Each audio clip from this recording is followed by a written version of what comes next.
Nobody knows about that fucking degenerate life when you're fucking down 40,000 and you battle the fuck back. You say, you know what? I'm a fucking strong, independent man. And you're not gonna tell me I should go to bed. I'm gonna battle the fuck back. And I'm gonna fucking get my money back. And guess what? I got my motherfucking money back. That's right!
We're gonna sit here talking all night and we're gonna go fucking gamble. Let's fucking go.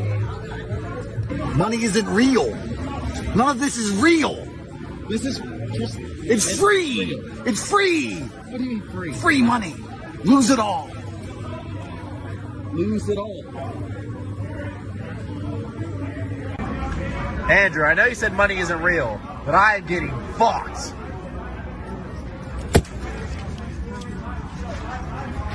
You wake up when the alarm goes off.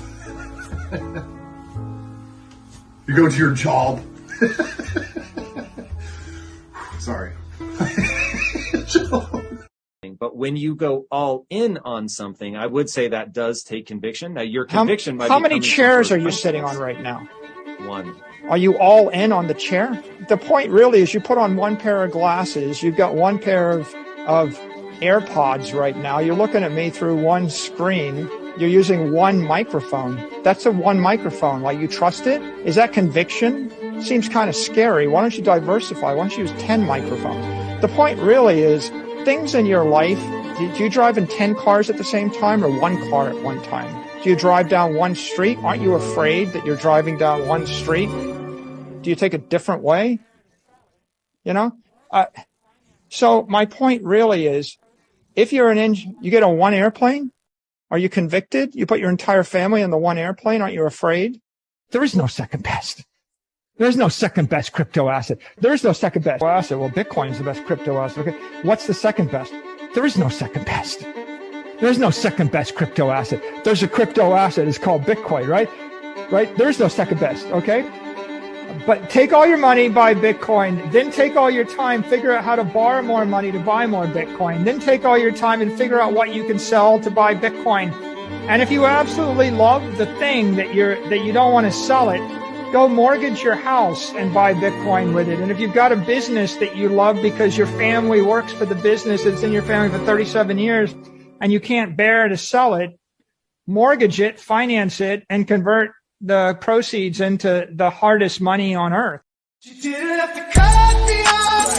Think I like it never happened, that we were nothing. I don't even need your love, but you treat me like a stranger and I feel so loved. No, you didn't have to stoop so low. Have your friends collect your records and then change your number. I guess that I don't need that though. Now you're just somebody that I used to know. Now you're just somebody that I used to know. Now you're just somebody that I used to know. Woo! What is going on? Double troubles here. What's going on, you guys? Welcome to Hex's 4th birthday ever. Yay, we're 4 years old, you guys. Yes, sir. Yay. We're live. Where's the party streamers? We're the party streamers, that's right. Twitch live. What? We got Kyle, low Yes, trend sir. on Yes, the sir. on the mic. We got Chart God Charlie here. What's up, dude?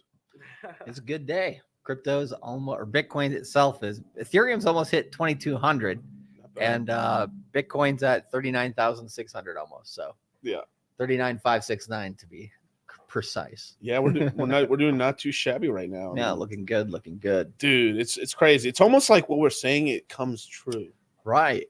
Except, well, pulse chain here is lagging a little bit, which leads me to believe that right now, yeah, in the ecosystem, it's player versus player. The money that's in there is in there, and that's what's going to slosh around. The thing I want to see over the next 1 year with Hex and Pulse Chain and everything is the community was really good in the last bull cycle of doing a couple things. One of them was bringing in new people, right? Friends, family, like, hey, everybody, let's get into this. But usually that's after people make gains. I literally said this on RH. Okay. Shout out to RH Max. I literally said the same thing. Yeah. Or we should put him on Moon Gang at some point. We've both done streams with him. He's a good guy. No, he's a great guy. Yeah, he's a great dude and stuff. I did a little I did his basically Hex stream and stuff today. And that's literally what I went on this whole tirade on basically, I didn't want to go too crazy on his channel because I want a respectable channel. I can go a little off the deep edge. I mean, we're going into deep water, you guys, today. Charlie, my channel's getting flagged today. So what you're saying is no. Israel did no. Oh boy. No. But we basically I was kind of chastising. I was chastising a lot of the sack phases, and this is not like, look, trust me when I say this, like, we've done okay on sack phases, we've taken profits here and there, but like they could have been done, almost every single one of them could have done way better. Right. And there's a ton of stuff that's not being done in the ecosystem, but at the same time, don't expect profit off the work of others. Right. So I mean, we knew what we were getting into, and we got into it, and I'm happy with that. The thing is like others don't. Right. And they're like, and it almost scares me, like, what things did they promise their guys or whoever they did these things with? To because it's like, they give false expectations. You mean? I really think so. I'm not saying like I mean, you can imagine like what was like. There's like people who do groups, and then there's people who do like imagine you have your buddy, you want to get him into the sack phase for something. What did you tell him? Yeah, there's sometimes people do the hard sell way too much. Yeah, right. It's like whenever I try to get like a friend or family or somebody, payday loans, Charlie. Well, at first I say, you want to make some fucking money, right? That's what I first. Well, say. you have to say. You have to, But what I usually say is like, I kind of give them the anti-sell. I'm like, well, it can do this. It can do really well. Like, make it sound exciting, because it is. I mean, we're, right now, I think it's the best time to be buying Pulse Chain, Pulse X, and all these. But at the same time, then I also say, but what was that meme again where it's like, and then I say, I don't know, just because maybe it ruined somebody's life. Oh yeah. It's like, yeah, but make sure you tell them, like, I don't know though, because you might ruin their life. Yeah. Right. So like, it's one of those things where I'm like, but, and then I try to put a fear of God in a little bit, saying like, you might, lose all your money. It might go to zero. Like, this is compared to Ethereum and Bitcoin, like much higher risk. So you got to be willing to whatever is in there, that you're not going to touch it for 2 to 3 years, maybe even up to 5. And then you might not actually, take any profit on it at the end of the day. But that's like, let's say, if you kind of do the anti-sell to them, that's 90% of the time. But the 10% chance there, 1 in 10 times that we try something like this, that, you'll hit big, and, you'll hit that 100,000, 5,000, 10,000x maybe. And then, but that way it kind of sets expectations enough to where, and then I also put it on them to research, like, here's some information, go do your own research. Like, I don't want to force people into it. And when I kind of put it at that way, it's like it's a soft sell, kind of thing. Then usually people take on a lot better responsibility for themselves, and they actually think about it. But, it's not the popular thing to do, because it's not the fast way to get people in the ecosystem. Yeah, because there's a fast and easy way to do it. Right. But the fast and easy way is, you're going to be rich tomorrow. It's track record and tomorrow. And the thing is like, you could, like, let's just say 2 things. We have one asset that has moved in price for the last year and a half, and we have another asset that's done a 10x in this last year and a half. Which one's easier to get people into? And let's just say the one that hasn't moved is going to do 100x. The one over here is going to do a 30x from the starting prices. Right. And people want to, for sure. I mean, they act like females. It's like they fuck the winner at the end of the, and that's literally what they buy the tops. Yeah. They buy the tops. Oof. Not the best strategy. There is no second best. There is no second best crypto channel. But there's no second best cryptocurrency course. But I mean, there really isn't actually. No, there definitely isn't. There is not at all. 0%. Little off the subject a little bit, but I had a couple consultations recently. Both really smart guys, awesome people, go-getters, people who want to get into the industry. Great, right? Both people got into what do you call it? Crypto, in terms of finally putting money into it in October.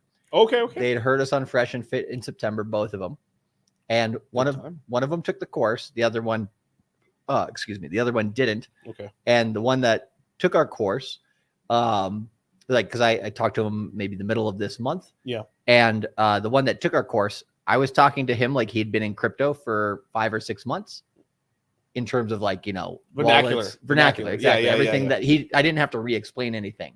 I didn't have to go in depth. Like, he didn't ask why is that, because he already heard about it in the course, and he only took about like half of the webinars. He's still going through the other half. He's like, these new plebs and stuff, not LP and stuff, and repocket. I don't know if he's talking that good, but he was getting there. And it was one of these things where it's like, wow, there's the stark difference between somebody who has very, very basic information to somebody who has like the stuff that can save them 6 months, 3 years, of their own research. And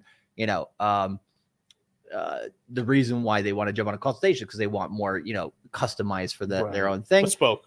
But that's also because they've been making money with the information. So it's like one of these things where, you're 100% right. Like, we do kind of sometimes take it for granted in the Moon Gang that we're building people up with a solid fucking foundation that we never had access to at the very beginning days. I mean, I said this on or H Max's stream, is like that for the, I mean, I would say from December, what is it? Like, I think I had somewhere close to 10 months in crypto during a full-on bull market. Yep. I didn't step out of Coinbase. Basically, well, I had this other exchange, maybe beforehand. like Binance or but I opened a Binance thing. I never moved any money in there until like it was like October before I decided to like, okay, let me take a shot. I took a couple shots on some like Twitter stuff here and there, and I I made money on one, kind of lost my butt on the other ones, but it was small amounts of money. And then I was like, let me go on this Binance thing, started really playing around with it. Then I found KuCoin a little later on. Yeah, it was about the same time as me because I think I was trying to find a way to buy Verge. My eyes go like, oh boy, here we go. Hey, it made a many X's. It almost made a 10,000X within a month or 6 weeks. Yeah. But yeah, well, we don't need to rehash that. Yeah, we don't. Yeah, but the thing goes up a lot. Wait a while before buying, basically. Yeah. Because if this is why I didn't. People ask me all the time, like, why didn't I rebuy? Like, I made a bunch of money on Pepe. Why didn't you put more? Why? Like, it's because it's true. Like, I put that original six Ethereum into the project. It ramped up to a crazy price.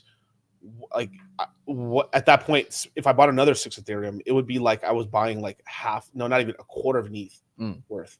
It's just I'm just not getting bang for buck anymore for it. Yeah, but I mean, after a winner, everybody always asks, "Well, you should have put more, right?" Yeah, like I mean, that's always that's like what do you call it? It's kind of like being the Monday morning quarterback. Yeah, it's like it's easy to do. Sunday morning trader or whatever you call it. Yeah. Monday morning trader. Monday morning trader and stuff like I'm up at the open all 24. But it's I mean everyone says they can trade Forex until they trade Forex. Right? No one really does. They all just like it's the sort of thing like they all just say they do, but they don't really. Like I only legitimately know about 3 people ever that like I've actually do make money on Forex. Okay. Yeah, I do know some stock traders. They do make money on it, but but some of these Forex guys, like they very few of them make money. Yeah. Very few of them make money. And most of them are just leveraged out to the tits. You leverage out to the tits or trying to get people to like, let me show you how to trade. And I usually don't find the trading courses to like really work out very well. They sure tell you how to lose money though. Well, like, yeah, I would say like whenever you take information like that, you have to take it for the information, not for the calls, you know? Yeah. Yeah. Because like the calls, unless like you said, somebody has a track record, like the cool thing about our YouTube is like people can literally go onto our channel, look at all the titles of the videos and be like, oh, like it's clear, you know, these guys have been pretty much on point. Right. Versus, you know, some I would say just like it's not even just trading, it's more just like investment stuff in general, right? Because what, like 90% of people who get into like general investments usually don't make money, and like the reason why people like make a lot of money in crypto is because crypto absolves all sins in a bull market, meaning you know you could actually make quite a few mistakes in crypto and still make money compared to where you originally started. Right. You don't have that luxury. You don't have that. I mean, they're over here like okay. There's like some of these exchange traded funds or mutual funds and stuff like that where they do charge you ridiculous fees. Right. That is important. You don't want to get charged a bunch of fees for nothing. Right. But they are the gains are so shitty on stocks that they are nitpicking every little fee. Like, well, this fund's charging me 0.015. This one's charging me 0.012. I'm gonna go to like they're it's that minute that they're freaking out about a couple basis points, right? Versus like the gains you make. Like if I mean most people, I know most people if you would pay a 1% fee if you knew that thing was going to end up doing like multiple X's. And which crypto already has already. Yeah. And this is why when people sometimes ask me, you even pay a 10% fee. Fuck it. Yeah. You know, because like, you know, it'll make good money. You have to get money in the system. And like I've said this before, like this is the one thing with small DCAs, but it's kind of how like you know how people like some of the poorest people have to pay a bunch of money to Western Union to transfer money to their family members. It is important. Why do they pay? Because it's important to get money to the family, of course. Right. But you sometimes get charged onboarding fees. Like I remember, like I would buy $20 of crypto because it's all I could buy, and they would charge me like $2.99, and I'd be like, God damn, you know, I'm basically getting taxed like 13-14%. Yeah, but that $20 I got in because they charge you 20 plus the $2, right? So I still would get $20 of crypto.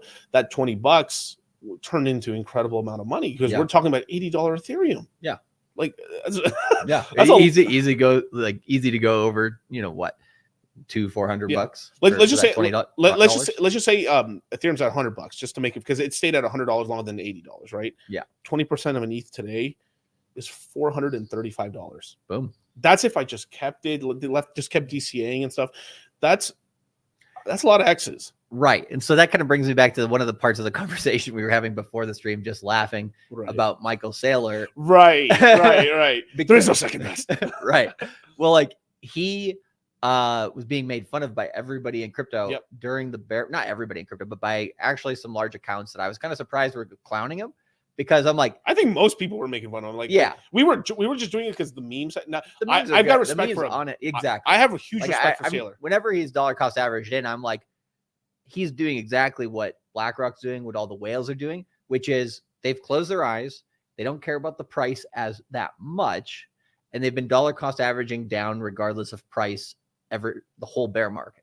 Yeah. Right. And what that has resulted in for him is an average price that's about $5,000 lower than the current Bitcoin price, or $5,000 to $7,000 lower, depending. I think it was like low 30K. And it was like, yeah, the dude's up like what? $1.5 billion or something. 1.5 billion. Yeah. So, you know, El Salvador's almost in profit now. Yeah. I think they're they're down like 2%. Right. But like that's probably the percent Samson Mao took it for consulting them, right? Right. It's crazy. We do have a lot of connections to El Salvador though, just through like, I mean, I know the guys who installed the Bitcoin miners there, and everything like that. It's they are going to win, and people. That's actually something that's not really talked about too. Is like, I don't normally see in their holdings at the maybe I have to double check. I'll find out the real websites and stuff, because it'd be interesting to track this. But it that may just be off of the public buys. That may not be off of what they're actually mining off their Bitcoin miners, as well and stuff. So, but and to bring that full circle, then coming back to Pulse Chain and Hex and the 4th anniversary and everything, the thing that I would like to see in 2024, because I understand 2023 is a hard year for a lot of people. I think 2024 could be for some people if they're not paying attention as well, just because inflation is freaking insane. If you haven't bought. Yeah, because I feel bad for people now that we said this even when we did the first and only ever real mega course we've ever did was in that November course of 2022. We bought the lows on Bitcoin and Ethereum, and one of the main things I said is like the prices are great right now, but I know where I was in 2017 and very early 2019. I wasn't in the position I am today, where I don't have the bag. I don't have the money like that. I'm making money, but like I can't afford to like put my whole paycheck in or do everything right. So time is your friend. So people paying the maybe 200-ish people, 300 people that are paying attention to us. Obviously that's grown. There's obviously like, just because you miss one video doesn't mean you don't watch another one. So it's a lot of people still DCA'd. And the people who have DCA'd over this entire time, you've had a whole year. Literally, I mean, we're a little year and a half if you count the low from Ethereum. Yeah, 2022. Yeah. If you had but if you've been DCAing that entire time, you've had an incredible time to DCA at these low prices, and you still have, I'd say 7. Now we're like I've said this multiple times. Until May. Yeah, for 7 months. For me personally, that's what I think. Like, maybe I'll extend into June a little bit. The only reason I say 7 months possibly is because there's always like a big pump up and there's a dip down. That dip down after whatever it's the summer before high. or after the halving. Yeah, it's usually like 1 month before or 1 month after. And if the halving is, let's say, on average around 420 at the current moment, then that'll be the end of March or the end of May. I think it's most likely to be the we'll see when the halving actually lands. But like it's gonna be April-ish, I think. I'd be shocked if it was March. It's like between the middle to end of April to the early part of May. Yeah, that's where it is. But it'd be interesting to see. But anyways, kind of going back to the other thing I was going to say, just so in 2024, what I want to see on the Pulse Chain community is, because everybody sacrificed, they saw what the sacrifices didn't do all that stuff. They got that back now. And I think, there's still fears out there about, what can happen in the macro markets, and it's, cash is, still really important for people. And there's, a little bit of, I think, struggle with that, especially with like income. Yeah. If the income's not matching inflation, plus, if people are going out, right, it's costing an arm and a leg to eat out these days compared to what it used to be. And so fortune, dude, it's getting alarming. Like, you used to be able to take a date, you can literally go movies, eat out, and you still have money left. Like, now it's $20 for a fucking tell me Mac about meal or something. Yeah, right? Dude, like tell me about dollar menu stuff is all like dollar menu. You should be eating dollar menu. Like, let's be real. That's pretty much like what, cardboard now? Ground up cardboard. Yeah, like spongy cardboard. But like a McChicken used to be $1. It's now $4.29. Oh wow. Dude, like, you know what I'm saying? Like, I saw an old picture. So you know how people would buy like big bags of chips for parties and stuff. You know the family packs, the big ones. Yeah, those used to be $2.50. Yeah, or like around $2. Yeah, I think whether they like $8, $9, $10 now, like that's insane. And this is just for like it's just the little and like stuff. a third of that is air. Yeah, look at a huge Dorito, right? Cool Ranch, Not but Lay's. So I understand that aspect of it. So I'm not like hating on the community or anything. But the one thing I am thinking is like, if everybody in Pulse Chain and Hex really wants to kind of like stand behind what we have said like the last 2 years in terms of where Pulse Chain's going, how many X's it can do, how bullish we all are on it. Why is money leaving the ecosystem? Going back to Ethereum because some people are scared. Yeah. And why are people not dollar cost averaging in more? Like if you look at some of the sacrifices, all that they take because the liquidity is so freaking abysmal on some of the coins at the early stages, all that it would take is like, some of buys by the community, and that would change the narrative 110%. Yeah. Like it wouldn't take much. You have a bunch of like, you have some like, I don't know how to say it another way, like some dolphin, like medium-sized players that are DCing and buying, but it's not enough to move the market. Yeah. Some way it's on the whales too, but it's not only on the whales. I think sometimes the whales, what do you call it? People just like, oh, it's the whale's fault because they don't want to, say that, it's not their individual reason for not buying, but as a whole you need kind of like a group consensus sort of you need some big buyers and stuff like that, and you also have a bunch of small guys too that some of them are DCing but there's not that much, and then a lot of them are just abstracting. Like there's tons of people who's basically what happened is you have a bunch of people who sacked, who kind of left the ecosystem, even in like I kind of alarmed, like even some of our old chats, we're getting people like, hey, what's happened to the front end? And that's been like a month or two already. And it's like every time I see that message, I know that person just checked back in. Yeah. So it makes me laugh a little bit. Like sometimes when I see people like, hey, what happened to the Hex front end? So apparently you haven't been paying attention to the whole bear market. Yeah, you haven't been, you just literally just come back in the last 2 months, but at least you're back. Right. And that's the importance, is even the guys who took in the course with me once have a place to check in a little, because that's the thing is like, well, it's been a while since I took a course. Let me look what's happening. Right. And at the very least, like those, even those guys are way more ahead of everyone else because they're not starting at ground. Dude, starting crypto today in ground zero is like scary. Hard. It's hard. It's harder than ever. Yeah. There's industry categories now, right? That you're like, people are like, what should I be buying into? And it's like, well, here's a list of like 3 or 4 or 5 coins that I think will do really well. But then if you want to add on top of that, you're going to get like 40, 50 different coins. So instead of doing that, you have to now index yourself into, okay, I'm going to get 4 coins, but they're going to be all in the GameFi space. And maybe then I'll get another 4 more and they're going to be all in AI. I'm just going to focus on GameFi and AI, this whole bull market, just as an example. And that's my niche. Or I'm going to focus only on layer ones from last bull cycle. And that's my niche. Or I'm only going to focus on, and like you have to now you niche out even more than ever in crypto. Yeah. I think this cycle, you still don't have to be micro niche, but but I think it's important. Yeah. In focus on an ecosystem or focus on that and be like, I would say 70%, because that's where you can make a lot of money, right? That's enough, but you should always have a little bit of side play. Because you need your stuff that's like your guarantees, the stuff that's like higher likelihood, like Bitcoin, Ethereum. You gotta layer that risk for sure. Because I just had a call with a big whale. Yeah, I'll tell you a little bit after. Like a big whale and stuff, and like they're happy that they have other bags, but they're worried. They want to now allocate some of the like Ethereum bags into other ecosystems because as a diversification play. Because well, no, I get that, but that there's it's like that's the hard thing, right? Because like right now, the people who have been here the whole bear market, they should have their Ethereum, Bitcoin, and whatever else they think is the main bags in their portfolio. And now everybody should be, probably moving that into the altcoin space. Yeah.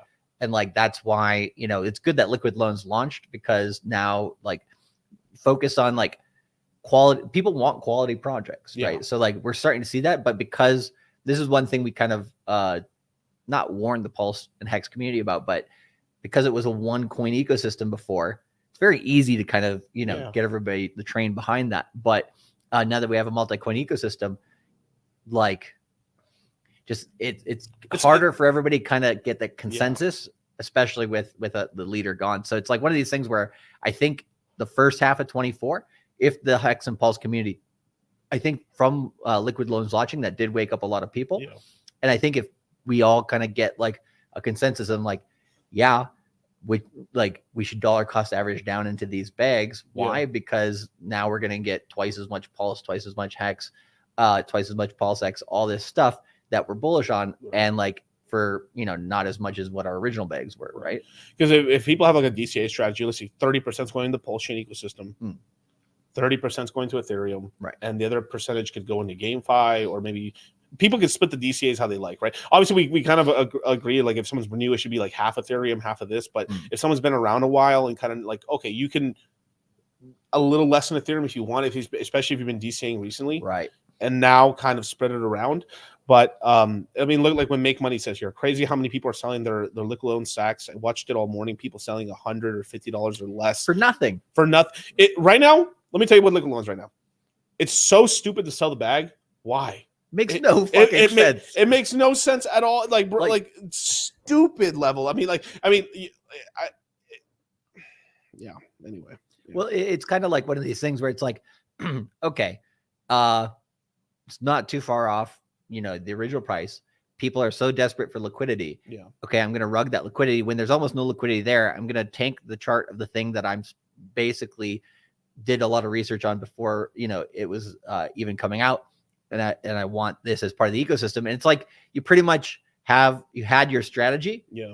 And then the day one the strategy is able to be active, you basically pull the ripcord and you say, I'm going to pull the safety lever on this. Right. And it's like, really? Like instead, like there's not enough liquidity to even make it matter. Just leave it there. Let the price do whatever it's going to do. If it goes down, it goes down. And then buy more. Yeah. Like if the whole community, because I know if Richard Hart was being able to talk more, the whole community, he'd be like, just buy more. It's cheaper. Yeah, it's cheaper. And everybody would do it. But the fact that everybody's kind of left to their own, it's like, I think the Pulse community, I love it. It's great. And like, but they do need a shot of realism. Because on Twitter, I see these people, you know, still saying like all this bullish stuff, but then you just don't see it backed up on chain. Yeah. And yet that's true. Yeah. I mean, I wouldn't want to say it if it wasn't, I'm not trying to say it just to talk shit. I'm just saying it. It's true. Yeah. Like they're running, to be real. They're running their mouth. It's like sort of like they're running their mouth and they're not actually buying, and they're hoping all their pleb followers do what they do, but they're not falling for it anymore either, because like, I don't know. I don't know what's going on. I mean, I'll tell you, man, Island Boys ruined this shit. Let's just be for real. Like well, that's where the multi-coin tribalism of like, it's like, because they're backing an ecosystem, because they back their micro ecosystem and their sacrifices, and they're the. Do you want to? It's basically like there's a horse with 4 legs. They took a bat to one of the legs because they benefited. Yeah, but then it ruins things for everybody else. Yeah, I mean, if the horse dies, they die. Right. Like, what are we talking? Well, I mean, maybe if they're in deep enough, I mean, maybe they can cash out themselves. But like, they fucking like they're willing to kill everyone else just for them to win. Yeah. But I mean, they broke the camel's back a little bit. I mean, they got the whole community to fight against itself, and then on top of that, they stopped the community from staking, and now they're not a peep. These guys were like 24/7 stake, and now, I mean, dude. I mean, I can talk shit about these guys if I wanted to, but like, yeah, I mean, whatever. Just the general idea is important, because it's one of these things where whenever you have these types of events where it's like, yeah, this is 4 years of Hex, great. Like the only person that I've seen, like on I've seen a lot of different content, but my friend Somi, he actually put out a rainbow chart on Hex. Oh, that was Gerardo's rainbow chart. Was it? Yeah, he made the rainbow chart. Oh, I thought it was just a meme. No. It was actually it was actually. I was like, they need to add more colors to it, right? Dude, I was like, at least somebody has a sense of humor about the whole thing, because that's what's needed to have the right mindset. That's only tracking EHEX. Of course, but it's a joke. But it's a joke. But it's fucking hilarious, because I was about to say that earlier. It needs to be a combined price one to see what it is. Right. But it's just one of those things where it's like, okay, community should laugh at itself, look at what's really happening, and be like, okay, what do we need to do to get this train moving in the right direction? Because I think it's right there. Like the fact that liquid loans came out this week, the fact that Bitcoin's trying to tap 40K, that's an area where it's like, okay, we're percolating here. If we do have one more week of positivity with Bitcoin, people should be buying kind of everything. Right. Even if they're just like looking at it as a short-term trade to the end of the year, beginning of next year, we could pump to anywhere between 44 to 48K by the end of the year, New Year's on Bitcoin, which, what do you think that's going to do to the Pulse chain price and everything? And like, What I want to see is just the community get behind it enough to get it back towards SAC rate, find some higher level support, and then you have a track record basically of accumulation, a very nice chart to go to maybe the rest of the community outside of crypto, or other people within crypto, and be like, hey, you might not like all the news around this, but being a little contrarian sometimes is a good thing. And look, there's a base that everybody's building on here, but if everything's going down and to the right, like nobody's going to be putting money into this ecosystem. Yeah. And you need you need a bunch of different ingredients. You need liquidity to come into the system. You need developers with quality projects, and we're getting that more and more now, which is great. So like all these little ingredients, as long as the community is talking about this, because I think that's what's necessary. Richard Hart's done something that's pretty cool, which is like put the onus on the community. He's like, this is your project now. Yeah. And like the community has to take that baton. I don't think they've done it fully yet. No, I mean, it's a bunch of people. I mean, a bunch of people got wrecked in the bear market, and let's just be for real. They're using project launches to fund lifestyle and give them bags. That's what it is. That's what's happening. 1,000%. I mean, at various levels, from a more benign level where like, yeah, and launch a project, make some money, but I'm actually trying to help, to like straight up just I took all the money and ran. Like we have all the rainbow charts in between, like in between of that and stuff. And you guys choose who is who in this adventure and stuff. But do your own due diligence for sure. Due diligence and stuff like that's why I tell people like the majors and stuff, because like if Pulse Chain and Hex go down, I promise you every project you sacrifice for is dead in the fucking ground. Yep, 100%. I mean, the only one I could think of maybe that might be able to translate over would probably be maybe some of the Buck projects, if he's willing to bridge them over into some other ecosystem. But if he's not able to, then they go to 0 too. Yeah. I mean, like, well, because if you think about people who've asked us, like, oh, how do I get into XYZ project that you've talked about? Right. Like GoPulse.com is one of the best, I think, for helping new people on board because it's just so fast and easy. Yeah. And like, but if you look at, how would you get into that ecosystem, which is a sub ecosystem of the Pulse Chain community? Like, it's extremely hard for most people to get in there. Even if they're in crypto, they still have to try to, work it out. So, if they don't, I don't know. It's like one of these things, like you said, like they're all dependent on each other. And if you don't have the main horse winning, nothing's going to win. It's like Ethereum dies. Oh, let me tell you, let me show you something to the Bitcoiners.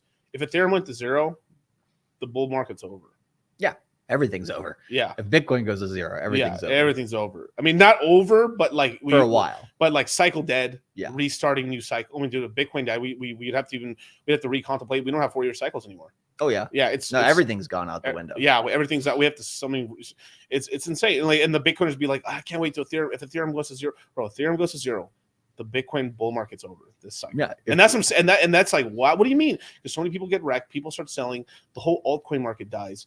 The cycle will restart over, and like Bitcoiners think they'll win. No, the price will go down. Yep. I mean, well, unless they use this opportunity, Wall Street, to just fucking buy the whole market up. Yeah, I think within crypto, that tribalism leads to more of a scarcity mindset. Yeah, where it's like, printing money out here in crypto, pretty much. Like, it should be an abundance mindset, right? But yeah, Hex. Let me see. What's called Hex? He says it's everyone's responsibility to onboard new users. Correct. Metcalfe's law: 10x a user is 100x the price. Yep. And that's true. Yeah, I mean, if everyone just onboarded one extra person a month, this doesn't even have to be the Hex ecosystem. Just in general for crypto, like you're gonna like right now is a safety time from like. I'd say maybe before March until now, it's pretty much safe. You probably don't want at the wick when we're like wicking up to all-time highs to like, but it is. Yeah, let your friends know when they can make some money. Like, but they're not gonna. A lot of people, to be honest, a lot of people aren't receptive to it at the moment. That's true. Right. Yeah. But it's kind of hilarious. Yeah, hit the like button, subscribe, hit the notification bell. It's Hex's birthday. Yeah, 4 years old. I mean, I thought about that. Like, higher lows. Yeah, higher lows. Like, where was I 4 years ago? Dude, it's kind of crazy. I think I was trying to ditch work to come do the sacrifice phase or the AA lobby for Hex. I was running and I was like, holy crap! I was about like everyone knows like the first day. If you had sacked on the first day, right? Yeah, you were in losses for like a long time, and I was like 6-8 months, right? I think I was about to do 12 Ethereum on the first day. I was about to ape that in the first day, and I was like, something in the back of my mind said, I'll just do 6. That 6 extra Ethereum saved my butt because that 6 extra ETH gave me allowed me to DCA that Ethereum over and got me millions and millions more of Hex. Yep. That was one of the just one little back hit. What I should have did is I just do 4 or 2 or I should have just done 1. My original like I said, Monday morning quarterback. But I didn't stick to my original plan. I was going to DCA 1 ETH every day. That was my original plan. I didn't stick in but I caught it. I got the FOMO. Yep. Everyone was so hyped up. Holy fuck. So I went from I basically went I'll do 2 weeks worth of DCAing in 1 day. And I was like, no, and then at least I caught myself back and went 6 at least. Right. But I should have, if I had just done my original plan, I mean, that would have been an additional 30 million extra Hex or something like just that little as long as people are looking at it as I'm dollar cost cryptoing and I'm also cultivating crypto at the same time, meaning I'm gaining more coins as I, slow my roll on my DCA. Yeah. If people do that the next 6 months going into the halving on Pulse Chain, I think people are going to win huge on that. My thesis on Pulse Chain and Hex and everything hasn't changed whatsoever. It's just a matter of, seeing the on-chain data of people basically going through with that. And I believe if the whole community does that over the next 6 months, holy shit, bro. Because the community has a lot of fucking power. That's really where the power is with this ecosystem. Okay, let me tell you this, guys, right now. This I'm gonna say some controversial shit right here. It's not even that controversial, but it's can you guys hold? If Hex and Pulse Chain ecosystem does nothing for 6 more months? Can you hold? Can you hold and not give a fuck? Yep. And this is the power of what we teach. Is even though we're really I'm Hex cheeses and everything like that, but we teach people how to be coin agnostic. Right. I have other bags. Yeah. So if Hex is doing nothing, and then I'm over here playing around with other stuff and making money. And then once this heats up over here, I've got a bag. Yeah. That's gonna, and I'm gonna do very well. It's kind of like your story with Mana Decentraland. Oh yeah, right? Yep. It's very easy to give up on a bag, let other bags run. Yep. You're making some money short term, but then you look back and you're like, oh fuck, if I would have just kept that bag, waited, been a bit more patient for it to, basically pop off.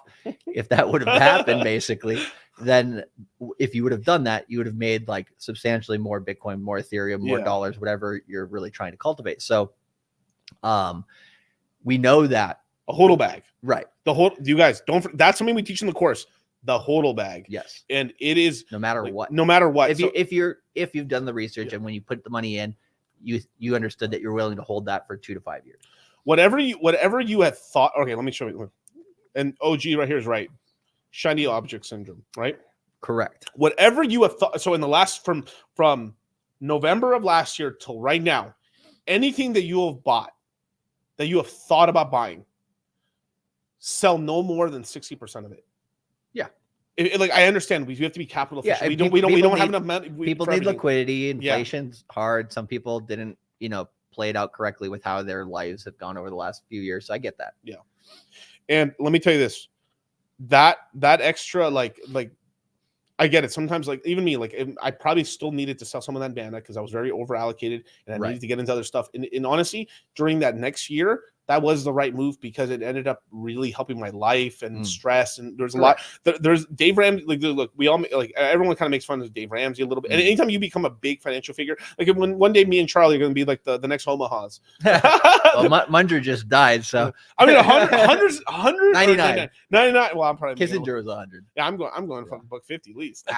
I want 120 at least. Yeah. Because with technology, what it's going, we're probably gonna make that far. Yeah. Because there's no way these guys were the paramounts of health. Let's be for real here. Let's be for real. They were all smoking and drinking. I don't care how good the food was. No, they were not working out. They were not doing shit. They were not working outside all the time. Yep. They were in a stuffy office reading looting newspapers and fucking disgusting books with termites in them all day long. They were inside, never in the sun.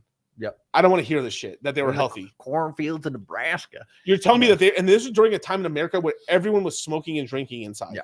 All the time. Yeah. And was he has McDonald's for breakfast every day? McDonald's. Yes, exactly. What are we talking about? This guy fucking eats McDonald's every day. I don't want to hear this bullshit. I'm not leaving to $1.50. That's some lies. These guys were they were not healthy at all. Yeah. Well, and Warren's still around. And he's still around. Yeah. So and they still hate crypto. Yeah. Well, that's why they're dying. Well, that's kind of what it's. I almost find it symbolic that like the two most, because like I would say obviously Munger was way more negative on crypto than actually Warren was. Yeah. Like, but it's kind of funny how like the old guard is dying. Like I said this during my stream when was Harry Kissinger, right? Yeah, Henry Kissinger. Evan Kissinger died. They offered days before he died. They were offering him the board seat on OpenAI. Damn. Days before he died. Trying to get that China connection. A few months before he died, he flew to China to do the last trade deal. To broker. I did hear about that. To broker. He was the original guy. So along with Nixon, Kissinger was the guy who actually did the entire deals and stuff. So China owes their entire financial future to Kissinger. Yeah, Kissinger architected it all. He met with Mao and everything in person.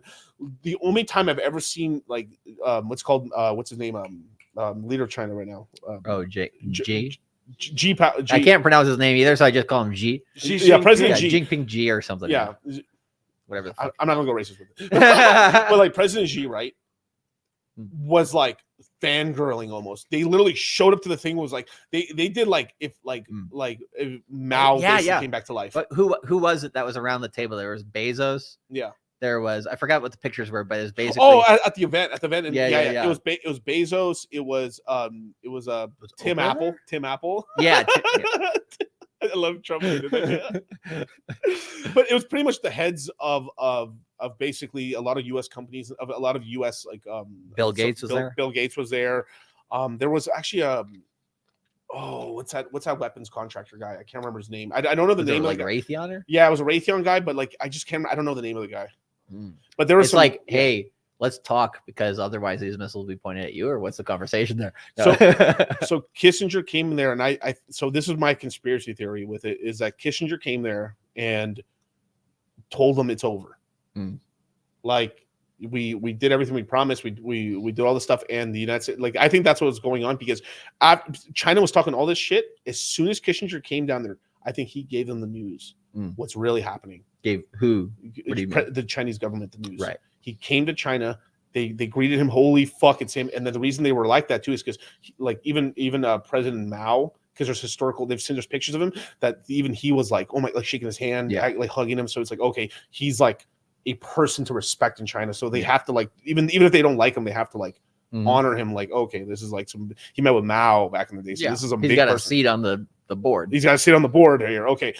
Met with him. I think he told him what was going to happen. Basically, like I think the United States is going to end up going to war with you at some point. It's happening. And then literally a couple months later, why would the president of the, especially if like, it's like, imagine if like the president of the USSR came to the United States. Kind of weird. Yeah. That doesn't happen. Like, I mean, even right now, even after all the stuff that's happened, imagine they clean up the whole homeless population situation and Charlie semantics, Charlie semantics. All of a sudden, I think there was an app that was actually tracking where feces had been on the streets in San Francisco. I bet that app was clean as hell that day. Right.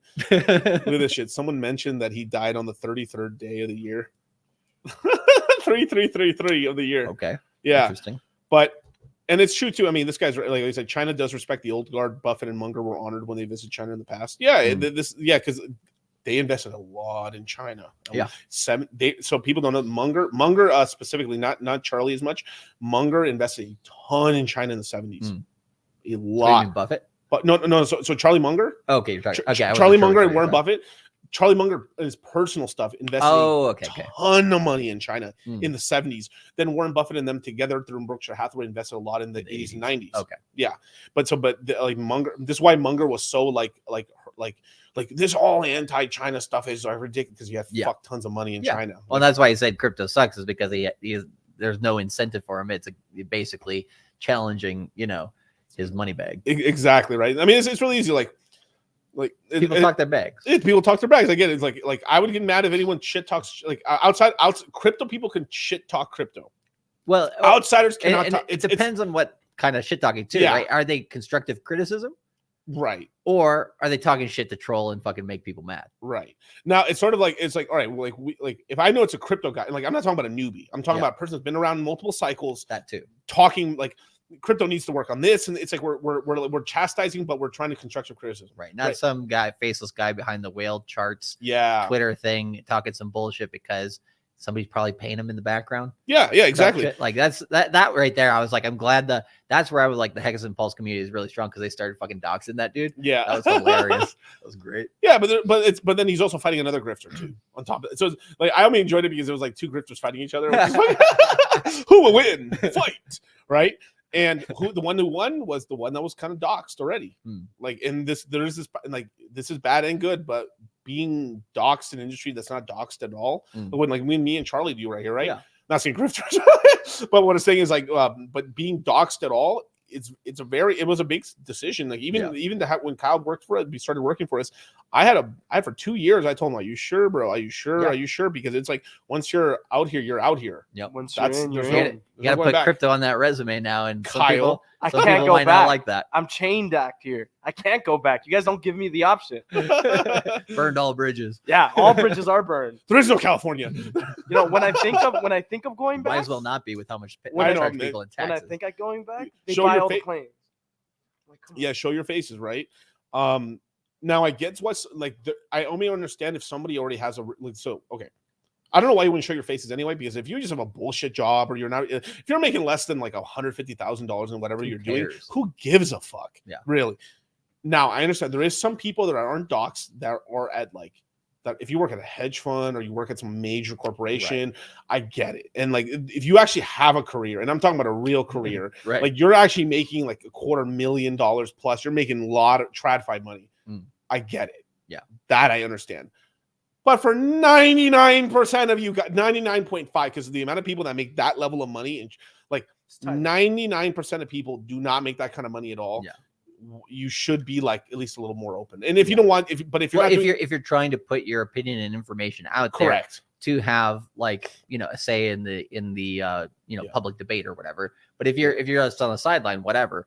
But like if you're having an account that is meaningful, I mean, there's even some people who do projects that still don't dox themselves, and I'm like, why? Because you're like, it makes me a little suspicious. Are you trying to rug the bag? Yes. Sorry. Yeah. Right. Charlie, stop seeing the plan. Right. What we're gonna do is this new type of scam where like I act like I'm gonna scam you guys, and then I don't scam you for 120 years.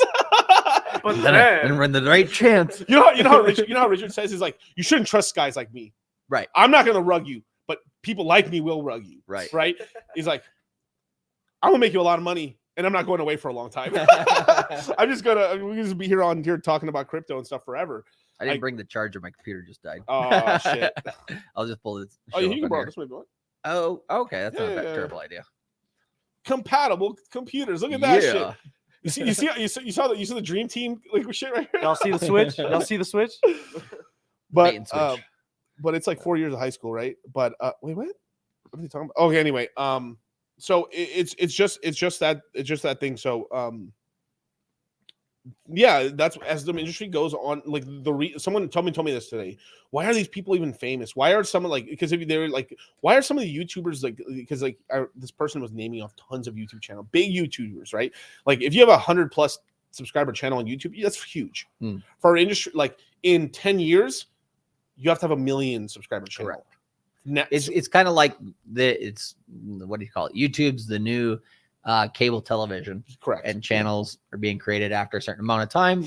It's going to get more competitive. Right. So right now, if you're pushing like 50K, you're pretty big. Yeah. In crypto YouTube, that's huge. Yep. Huge. Right. But if you look at most of these channels, I would say like 8 out of 10 of them. Why do these clowns even have a channel? Right. Like, and that's what the person was telling me today. It was like, why do these people even have a channel? And I told them because they doxed themselves and showed their faces, and they were fucking out here for long. And then even if you're like horribly like, there's hope. I mean, we have mad money. If you can, I mean, let's be real here. As long as you don't go away and you keep pushing, and there's hope for everybody, right? Well, yeah. At the same time, I will give historically wrong. I'll give some, bro. Yeah, I know. I'm not talking about that in terms of just like building the channel, right? I'll give some respect to Jim Cramer on one thing. Okay. The one thing I realized, right, because I'm like, what do you call it? I'm just like kind of tell the facts. I say it how it is. Yeah. You know, I don't like overhype things a lot of the time.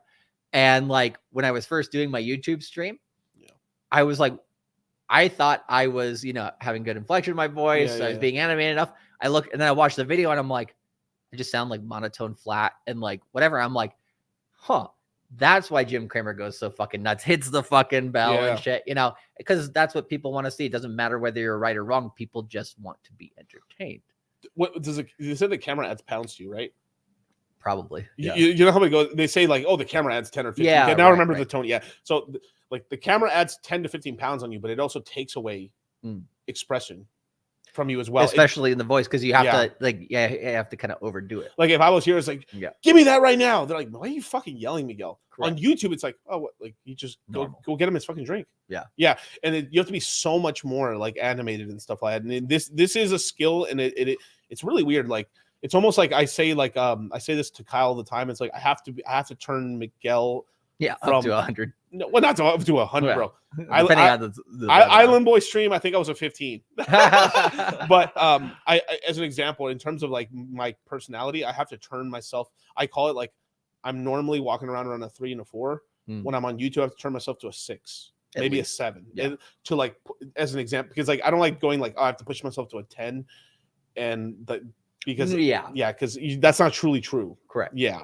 You have to go a little crazier and stuff, but to be more, because most of the time you're like, everyone's monotone. Like, hey, what's up, dude? Hey. Yeah. You're not going to be all loud and stuff. No, exactly. But what I mean, I guess more is like, it did kind of just like pop off the light bulbs and be like, oh, okay. So maybe being ridiculous actually, you know, gets views, and it does. And when you see this, to $1. To $1, baby. But when you see this on YouTube, it works with crypto very, very well. And when you see most crypto YouTube channels that have a lot of success, what's their track record? If they have success on views, but they don't necessarily, like, their track record is usually pretty shit. They take a lot of sponsorships, right? And as they're taking a lot of sponsorships, they make a lot of money off their viewers, but they never provide value. Right. And like, we try to find a good balance between that. But like, it's just one of these things where it's like, it's interesting to kind of see how counterintuitive the whole industry is. But like there's not enough, you know, like solid crypto content out there that actually gets people to really understand what's going on, because it doesn't get the views. Yeah. Right. And so like, they don't, like, Jim Cramer is historically wrong, but he still gets the views. Why? Because, you know, he's fucking crazy. Yeah. And he's out there. Now I'm fully convinced that he's like legitimately just telling people what to do, but just do it's like, it's opposite day. So it's like, bro. Well, they have that too. If Jim Cramer says never watch the crypto mindset course, I mean, bro, we made it. Boom, bro, we made it. I had that advertisement like, Jim Cramer approves this message. Never take the crypto mindset course. I was like, I pop champagne right now. Like, Charlie, yeah, exactly. I mean, I might even pay Jim Cramer about money to say that, you know? But just popping champagne bottles. And Miguel and Charlie went on this 3-day bender. We made it, Mom. I made it. Mom, I made it. But no, you know, this is a comment right here, right? This is like really important, and like this has to do with like being like one thing. Like, do I have the book here? So okay, I have a book over here. I'll get it in a minute. Robert Kiyosaki's one. I think one of Robert Kiyosaki's most important books he ever made was The Cash Quadrant. That's a good book. Really important concept where it's almost like L7 squared. It's the square, right? There's 4 points in the square, right? Or 4 parts of the square, which is you can be a employee, you can be a specialist, which is more of a like a lawyer, doctor sort of thing, like high income earner, basically. You can be a business owner, or you can be an investor, right? I always call the investor the capital class, just because it's people understand that a little bit more, right? But it doesn't matter whether you are a business owner, a specialist, or an employee. You can be a part of the capital class. It's one of the only ones where it doesn't matter what you do of the other 3. Everyone should be somewhere in there. And it used to not always be like that. Right. That's only like that now because the technology allows people to. Yeah. Right. Which is great. And that's what I think crypto allows people to do too. Because a lot of people like, well, there's not enough gains in the traditional market. I'm going to come to crypto. Yeah. No, exactly. And because what's happened is I think they started this in the very late 60s, early 70s. We went from pensions, which is they take the money out of your paycheck and they put it away, they invest it, and you will have a guaranteed retirement to DIY pension, which 401ks, because a lot of companies were mismanaging funds, and like it wasn't all. Everyone said like, oh, the pension. Actually, there was a lot of things that went wrong actually, and I mean, I'd actually be more like there was this whole thing where like each company had their pensions and stuff, but there was this whole, what they were afraid of is basically, what if a bunch of these corporations go down and then the government has to print money to save these pensions. It would have been better than the system we have, but companies were able to make more money because then they're like, we'll do a match for you. And the matches used to be way better. Now they're pretty bad. Yeah. Like it's like 2.4, they're like a year. You have to like, we'll match you. Like they always say, like there's always get the match, right? The match is so small. It's like, we'll match you first $5,000. Cool. All right. 5,000, 10 grand. So I put five. Cool. I doubled my money. Nice. Earning 7% a year. Cool. But that's it. Right. And then after that, like it's just crazy. The thing is these 401ks and these companies, right? When you're in the capital class, like, so as an example, right? Let's just say you live somewhere, right? You know how everyone reps the city, like, oh, I'm a crypto guy, right? Yeah. Cool. But what if you don't own crypto? Shit. Let's just say all right, as people, like, there's a really famous quote by Jay-Z and stuff, right? Like it's the whole thing where like, I own this street, right? I'm drug dealing at this place. I own this whole place. Well, you could have took your drug money and owned the actual street. So it's this whole thing where like all these drug dealers are killing themselves over like, I own this block, I own this street, and they own no real estate at all, anywhere in that street at all. Own it out of force instead of out of equity. Out of equity, yeah.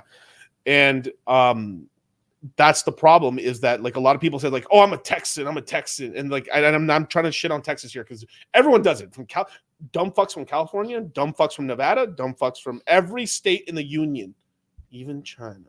Like everyone does this. I'm from the six God. There's like they're repping the city and know nothing in the city, right? It's okay to be proud of where you live up and stuff, but if you own no equity, you own no. It's like I'm a Mexican. I own no hex. Right. I own no T-shares. There is no second best, right? Like that's the whole thing, is you have to own what you're preaching. Yep. Right. So it's like I own like Peter Schiff. Yeah. Bro. Yeah. Man reps gold 24/7, owns almost no gold. Like what? 5% allocated? Yeah. I can forgive this. So he says like, yeah, he owns, in terms of physical gold, like 5% of his portfolios. And that's all he talks about. I've spent the last 40 years talking about a gold company and stuff. I don't know gold. I don't sell shit. Like I just sell this shit. I don't own it. Oh my God. That was a good interview, by the way, him and Richard Hart. Dude, I know it's. What was that? 2 years ago now? 2 years ago, yeah. And this is the crazy part, is we're living so in the moment. Mm. We forget how, like, it feels like it's such a long time ago. It's not that far ago. Yeah. Like Richard was on YouTube like a year and a half ago still. Yeah. A year ago. Because, yeah, it was about last stream. Well, no, there's a few streams, but like the last one he did with like a large YouTube channel was with Ivan on Tech. Yeah. Back in the September of last year. Yeah. And then before that, I think the last big one was Fresh and Fit. Right. Yeah, I was on it. Yeah. About 2 months before that. I think. 2 months before that, yeah. I just posted a picture of actually I should show guys. This is kind of hilarious. Where is it? I'll show people two things actually. This is really important. So one's for importance of growth. The other one's just funny. So let me go to the old Twitter here. Good times come into strong hands. Right. So this is right. Yeah, I know where you're going. The old we got pretty self-explanatory. That was actually really fun. We didn't have a single dollar when we left that place. That was pretty funny. But this is just to show people like good times are gonna come back at some point. Yep. But the thing is like when they're here. They're here now. But when things look the darkest, like it could be like Richard said, it might take 52 weeks to shake out the weekends. Yeah, that's true. If we add that up, what is that, next May? Well, yeah, pretty much just right after the halving. And if you look at what do you call it?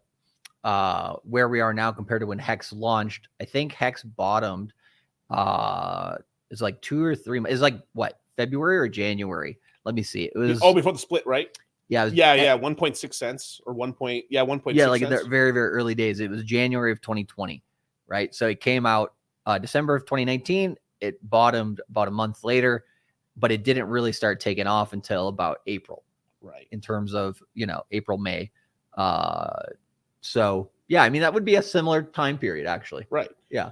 Now show the screen again, Kyle. Now there's really cool things that we did, like, oh hell yeah, yeah, like this is this is in the bear market, right? This is the last crypto mindset meetup. Total happenstance. We we didn't plan on the thing, but the movie came out. The Richard Hart movie came out. Heights of Stakes in theaters the same weekend. We're doing a meetup, so yep. This isn't even everybody either. We still had a couple more. We had a lot more stragglers still coming out, but like we sold out movie theater during the. This is at Red Rock Casino right here, and yeah, shout out to Red Rock. And this, I mean, it was a great time. A lot of people. I mean, I was shocked there were so many kids there watching too. Yeah, people brought their babies. We had people old and young. It was cool. Indoctrination. Yeah, and this is at the peak of a bear market. Like I'm talking about, like prices split, hexes crash, pulse chains crash. Yeah, we're not sack price. Sentiment's the lowest. The lowest. Sold out movie theater. Yeah, theaters, hundreds of people and stuff like that. And we're gonna be like, I mean, this is something All Coin Daily just recently is like. I streamed the Richard Hart movie. I really liked it. Extremely sick and professional. Great story and characters. I was captivated. Yeah, well, and that's like somebody in crypto, like you said, who's been around in crypto long enough to understand, like, oh, this is actually kind of interesting. Yeah. And like that's the middle with me and my girlfriend. That's awesome. Yeah, dude. Like there was such a great. There's so many people there. Like I have to. Where was Waldo myself to find where I was in the picture? Yeah. Let me see if I can find this. I think that's okay. There you are, right there. Yeah, you're right. Yeah, I'm right here. Yeah, I'm right here. Yeah. Oh, there's Moonfield. Like, and we know all these people. Like these are our family. This is the family right here. This is the crypto mind. Oh, VJ baby. Got to keep him away from the alcohol for a little bit. Oh my god! Look at this, dude. I'm geeking right now. Let me stop. I'm gonna get sad. I'm gonna get sad because it's one of these things where it's cool to see.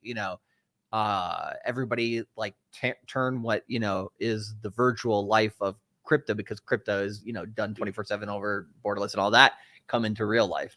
Good Almighty Hexagon posted this, bro. It's me, Crypto Sloth, and stuff like that. We're all playing. This is like we were out until I remember you. It was like the first time I saw Miguel ever leave a craps table was when we were at the Aria that last night. We've been like, don't remind me, bro. We've been out for 4 nights, and then they were playing craps with like maybe 10 moon gangers or whatever. Yeah. Miguel's like, I gotta go. I'm like, what?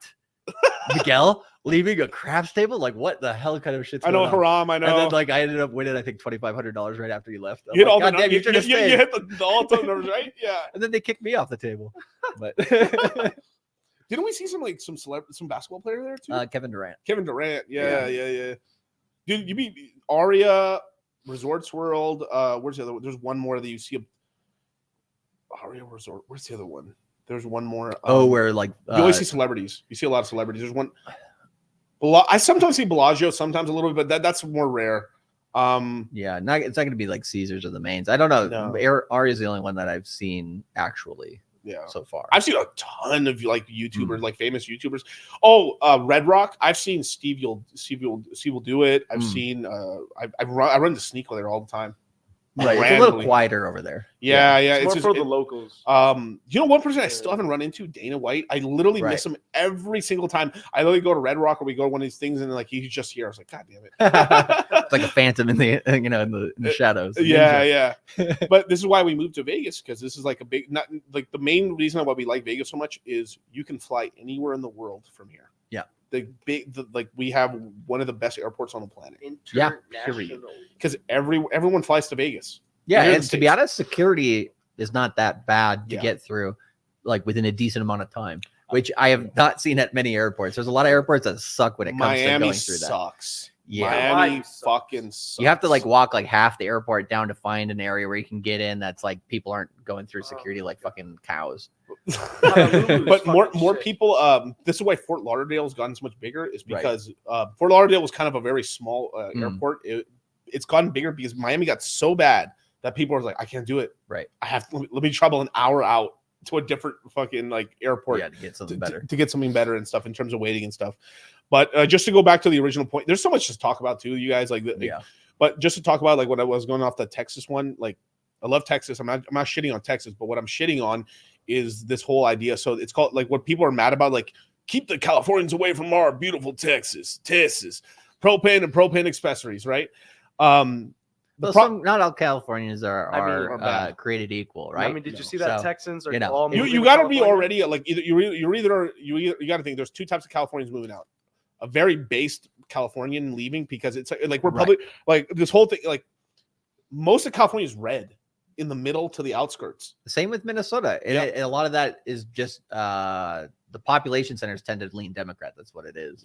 Yeah. The Denver airport's kind of evil. There's some weird shit with it. There's like underground tunnels all over like there's satanic like paintings at the Denver airport. The Denver airport. I've never been to Denver airport. I've flown through Denver, but not through the main airport. They're saying there's some weird stuff. The artist that made the statue of the blue stallion, it has like red eyes and all that stuff. When he was making it, he literally, I don't know if he got killed or actually just hurt from that statue the day they erected it. There's a lot of weird shit going down. Like basically, like there's bug out. So there's there's all kinds of these special way stations. There's bug out zones where it's like they have one near Washington D.C. They have one near the White House where like they would have these places a state or two away where they would drive the president or like people from Congress. There's this decommissioned hotel that looks like a regular hotel. It's underground bunkers. This is where they would store all the senators if we were under attack. Right. It's kind of like in Independence Day when they find the aliens, they bring the president all the way to the underground bunker in the Rocky Mountains. Look at our conspiracy theorists right here. Like look up Denver and Uriel's. Exactly. Right. They try to Doomsday troll shelters. people with it, with showing like Illuminati signs and saying, "Oh, are we a secret government base or are we not? Or are we just an airport?" I'm gonna pull a number out of my butt right here, and I'm using it as an example, not actually what it is. So imagine if I was gonna build the Denver airport. I'm going to pull out about 10 million cubic inches of soil, right? Right. When they built that was what it was supposed to be, right? What actually got extracted was 3 times more. Yep. Wonder why? Weird. Underground cities. Underground cities, and they built these underground cities as like these shelters. Is like, all right, we go to Denver Airport. Right, and that's what it is. They have them in the Appalachian Mountains and stuff as well. Like there's like they call them the hillbillies. Camp David, somewhere up there. Dude, like I've been to like border cities between like Canada and stuff like that, where they like the residents all say it like, oh yeah, there's an underground sub base right here. Yeah.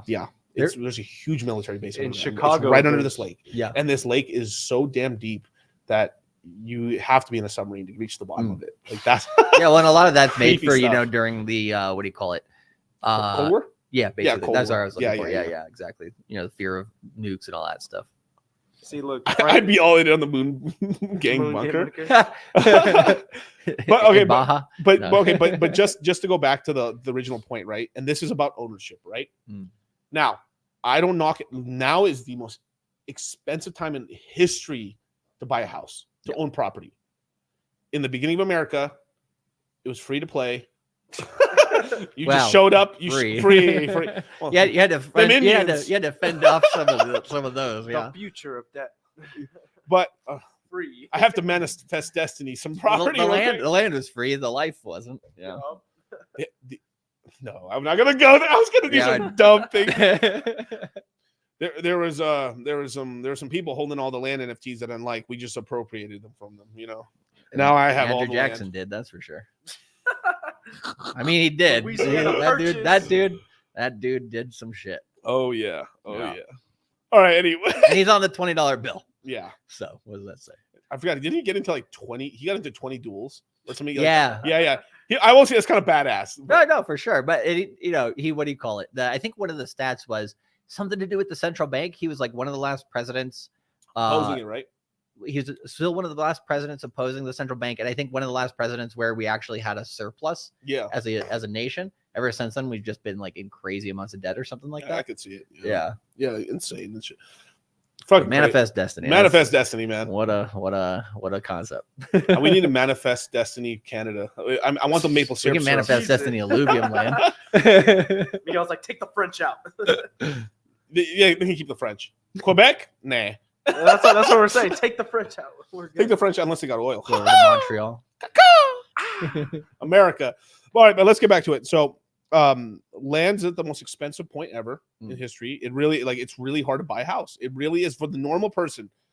It's the haves and the haves not. This is why me and Charlie are so passionate about crypto, because you can make the multiples. We will all own houses. It's just depending on how hard you try in crypto is how many houses will you own. Will you own one? It's incredible. If you own your house right now as a 30-something, 40-something, paid off, beautiful, you're gonna do really well. You're already on third base. Yeah, people are like go Keynesian economics and say, "Well, I'm boatloads in debt." And it's like, no, if you're actually paid off and not in debt too bad, that's amazing. Yeah, and it's about cash flow. Like it's so crazy. The moment I first had the first lick of cash in crypto, I took money out, right? In the real world. What? It's real? Yeah, this crypto money's real. It turns into real money in the bank. You can't believe it. You're like, wow. I paid off all this debt. I paid off everything. I paid my cars off. I just everything off, right? And then magically, within 2 months, I had so much more cash to put into crypto. It was insane. It's just because all my cash flow was free. And then my savings went up magic. How did that happen? You pay off all the payments in your life and all the debt. You just have money coming out of your ears. How is that? Cushions. How the fuck did that happen? I can bounce my checkbook. Oh my god! Whoa! Right? So, but it's true. Is how many houses will you own? Because look, we're everyone here watching you guys. We're all gonna we'll be able to buy houses. It's about how many houses we're gonna buy, right? And it's how many, whether you want vacation home, and it's okay, whatever you choose. Your main residence and some vacation houses in many states, cool. Or you want to have investment properties in terms of that's fine, whatever you like. But you still need a house to live in, right? Yeah. But here's the thing with a lot of the things when I see a lot of guys you stay away from Texas. A lot of these people don't even own a home in Texas or renting a home in Texas, and that's not a knock on them. But it's just this whole thing. It's it's like when you're repping your high school. Yeah. You're like, man, this is whatever the fuck it is, right? This Texas A&M, right? Yeah, it's just a tribe. It's just a tribe, right? But then you own no ownership in the tribe. Yeah. You have no incentive. You have no incentive. There's no finance, anything. The people who's keep these Californians out. It's your own Texas people selling to the Californians. When you actually own property and Californians come in now. This could be a whole thing. Imagine if Florida was the one exiting out. These goddamn Florida men. I think that would be worse. Bro, they're exporting crazy to our state. But now we got Amazon turning its headquarters from fucking Seattle to Florida. Right. So right. So what's going on now is you're having California money come in and what's going, and there's two reasons for it. One's an economic one, another one's about sex. There's the picture I made on one of my YouTube channel, one of my YouTube videos where it's all sexual. It's all sexual competition. Always has been, but it's always been intersexual competition. It always has been. What a bunch of people are mad about is people who made money over here because it's all tech money, right? It's all tech money and stuff and real estate money. They're coming over here. They're coming in. They're making me look shittier in my own neighborhood, and they're coming in with money. And they're making it harder for me in the sexual marketplace. Yeah, that's a part of it. And the other part is they're bringing their fucking ideals I don't like, which I understand that part. I understand their ideology. Yeah, they're bullshit, right? But guess who's getting rich? The Texans are selling to them. Yeah, and then they move to some other state and they'll get. So it's the people who actually own assets. It's Texans betraying Texans. Yeah, if you want to look, that's what you should really get mad at. Culturally, they are. Economically, they aren't. Yeah, and the whole thing fallout stuff coming to Florida. That's not even going to happen. When I moved here during the good times, 3 years ago, right? Traffic was incredible here in Vegas. Oh my god. Then guess what? I started talking about it, so because me and Charlie are trendsetters, we started talking about it. All of California starts moving because everyone's moving to Texas, Nevada, and Florida. Those are the big three. Zero income tax. Zero. Wonder why. Surprise. Right? You want 30-40% less in taxes? Pretty, because you know how all right, if you're paying if you're getting taxed at the max rate, right? Let's just say 40-something%. There is ways you have some deductions. Yeah, some that'll lower it a couple percentage. If you don't have no state income tax, it's 15% less. and then you're at 30 and some change, and then so now you're paying 28, 26%. That's don't forget about federal taxes. Yeah, that's the federal taxes. Okay. Yeah, because you take the state, you take the states away, right?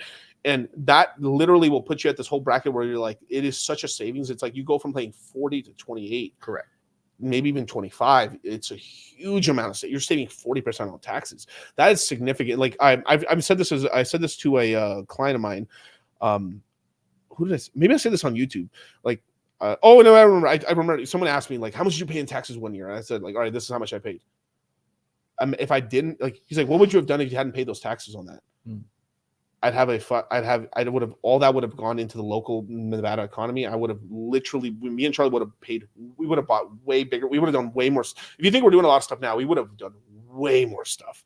Because like a portion of it, I would have invested a quarter of that would have gone back into crypto. Another quarter would have just been for savings. The other half, I would have literally all into the business. Right. Same thing with Charlie.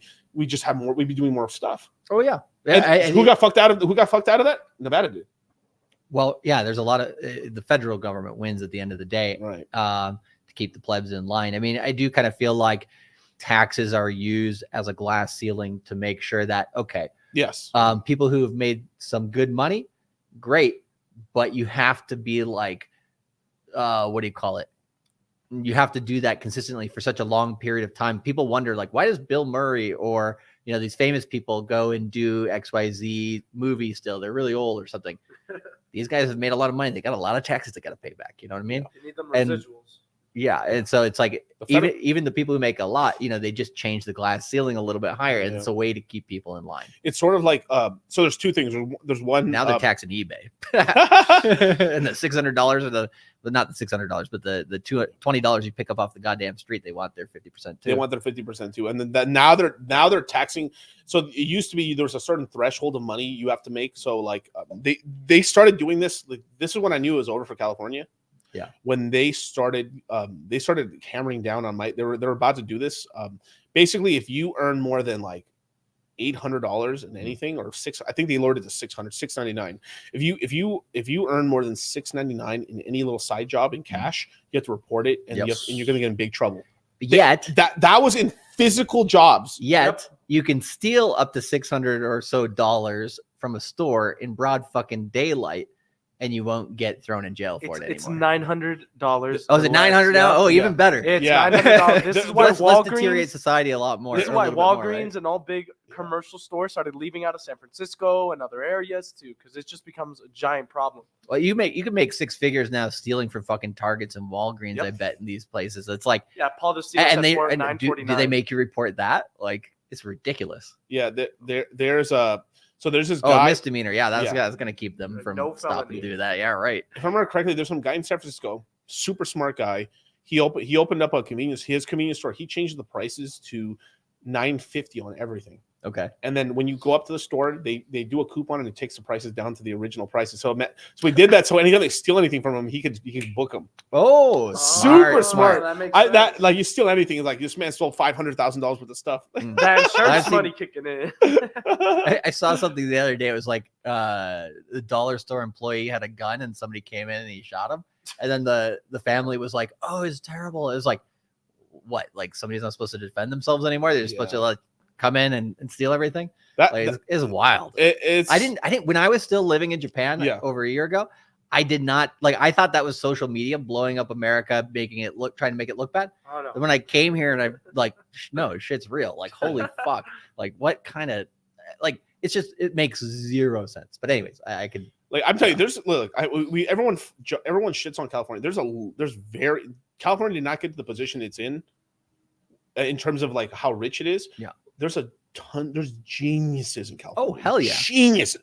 There's so much intelligent people, hard work. Some of the best in the world. Yeah, some of the most hardest working Chinese people, like the most we're the big genius people in the world. Like some of the cream of the crop when it comes to like just intelligence live in these places, and then it's other people who end up converting it over, and then they get brainwashed, and then what happens is, since they're making so much money, they start they're playing politics to stay making that kind of money. So a lot of them, people are like, they act like libtards, and in private they're full on Republican, but they're like they're not libertarians, but they're like Democrats they're like the Republicans in Democrat clothing. They're just like just to hide themselves out and stuff because they gotta keep making this cash. But at some point, it rots out so bad that they're like, I gotta get out. I mean, you know what the tall tale sign was when Joe Rogan left?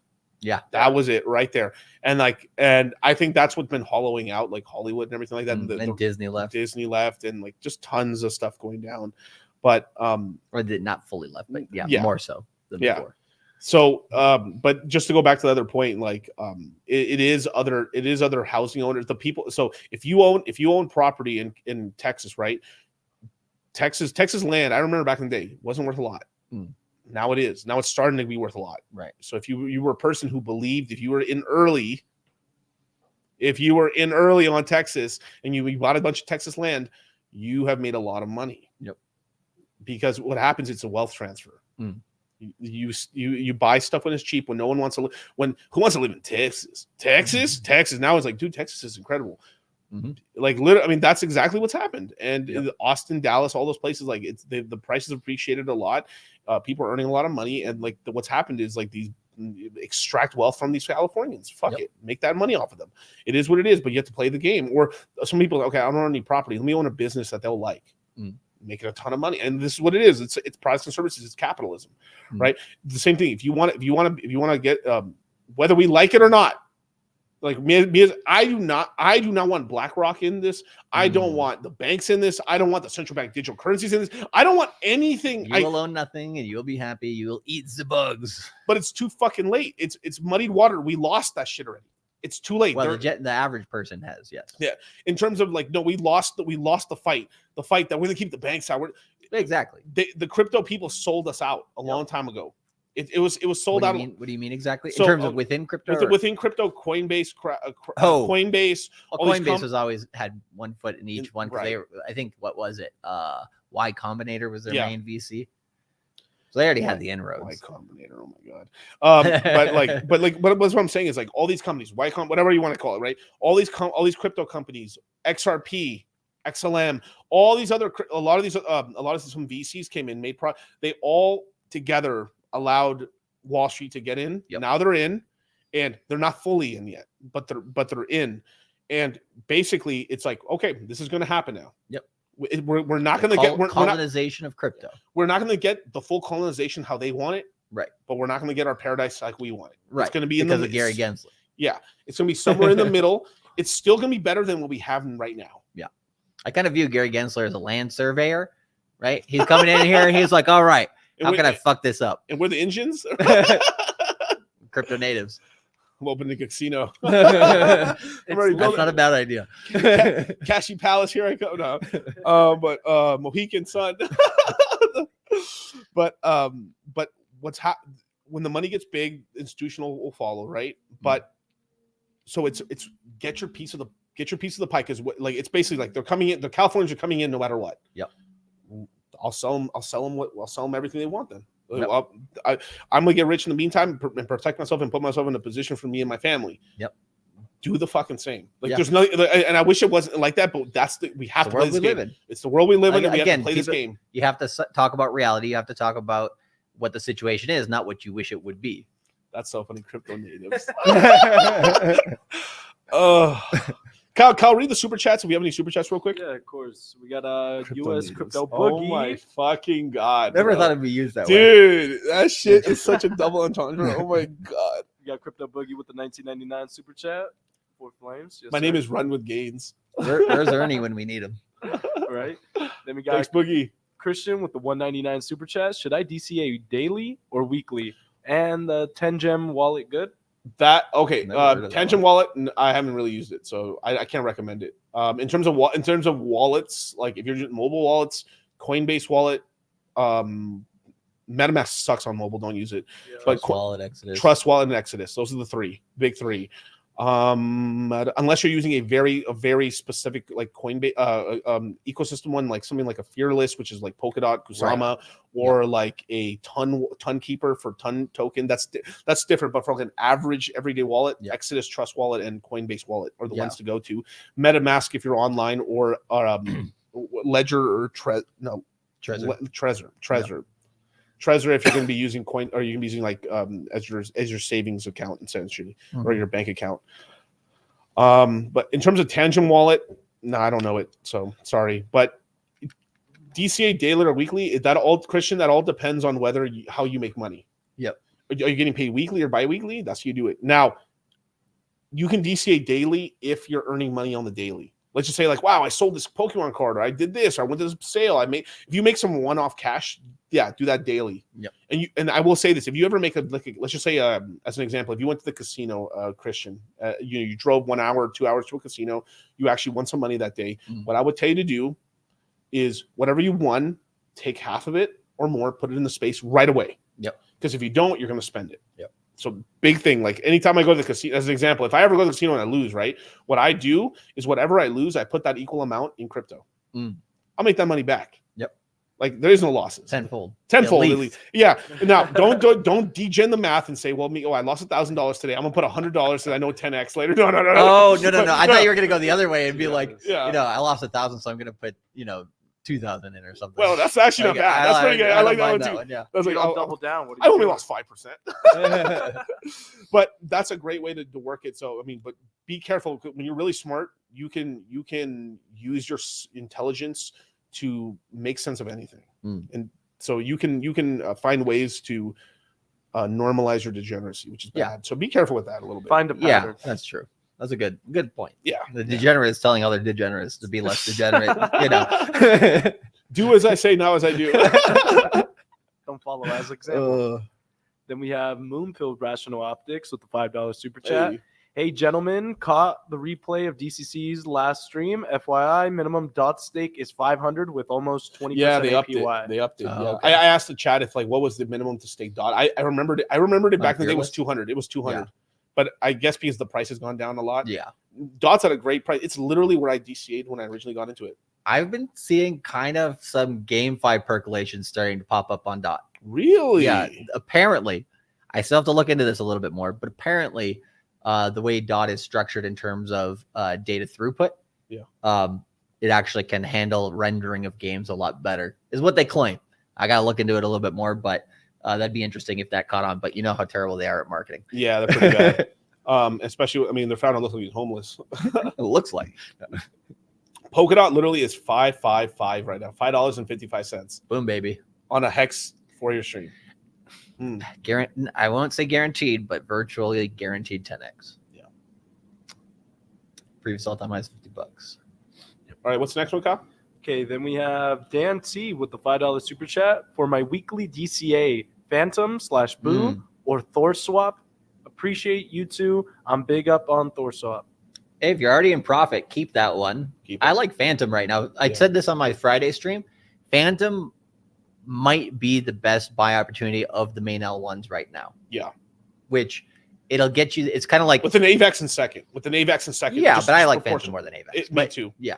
But just in terms of but you're right. AVAX can make just as much gains. Solana can, but Solana's a little further advanced in its charts. It's already done a bunch of X's already. Exactly. So it's cooled off right now. Right. And so personally, if it's like you already got that Thor swap bag, keep that. Great.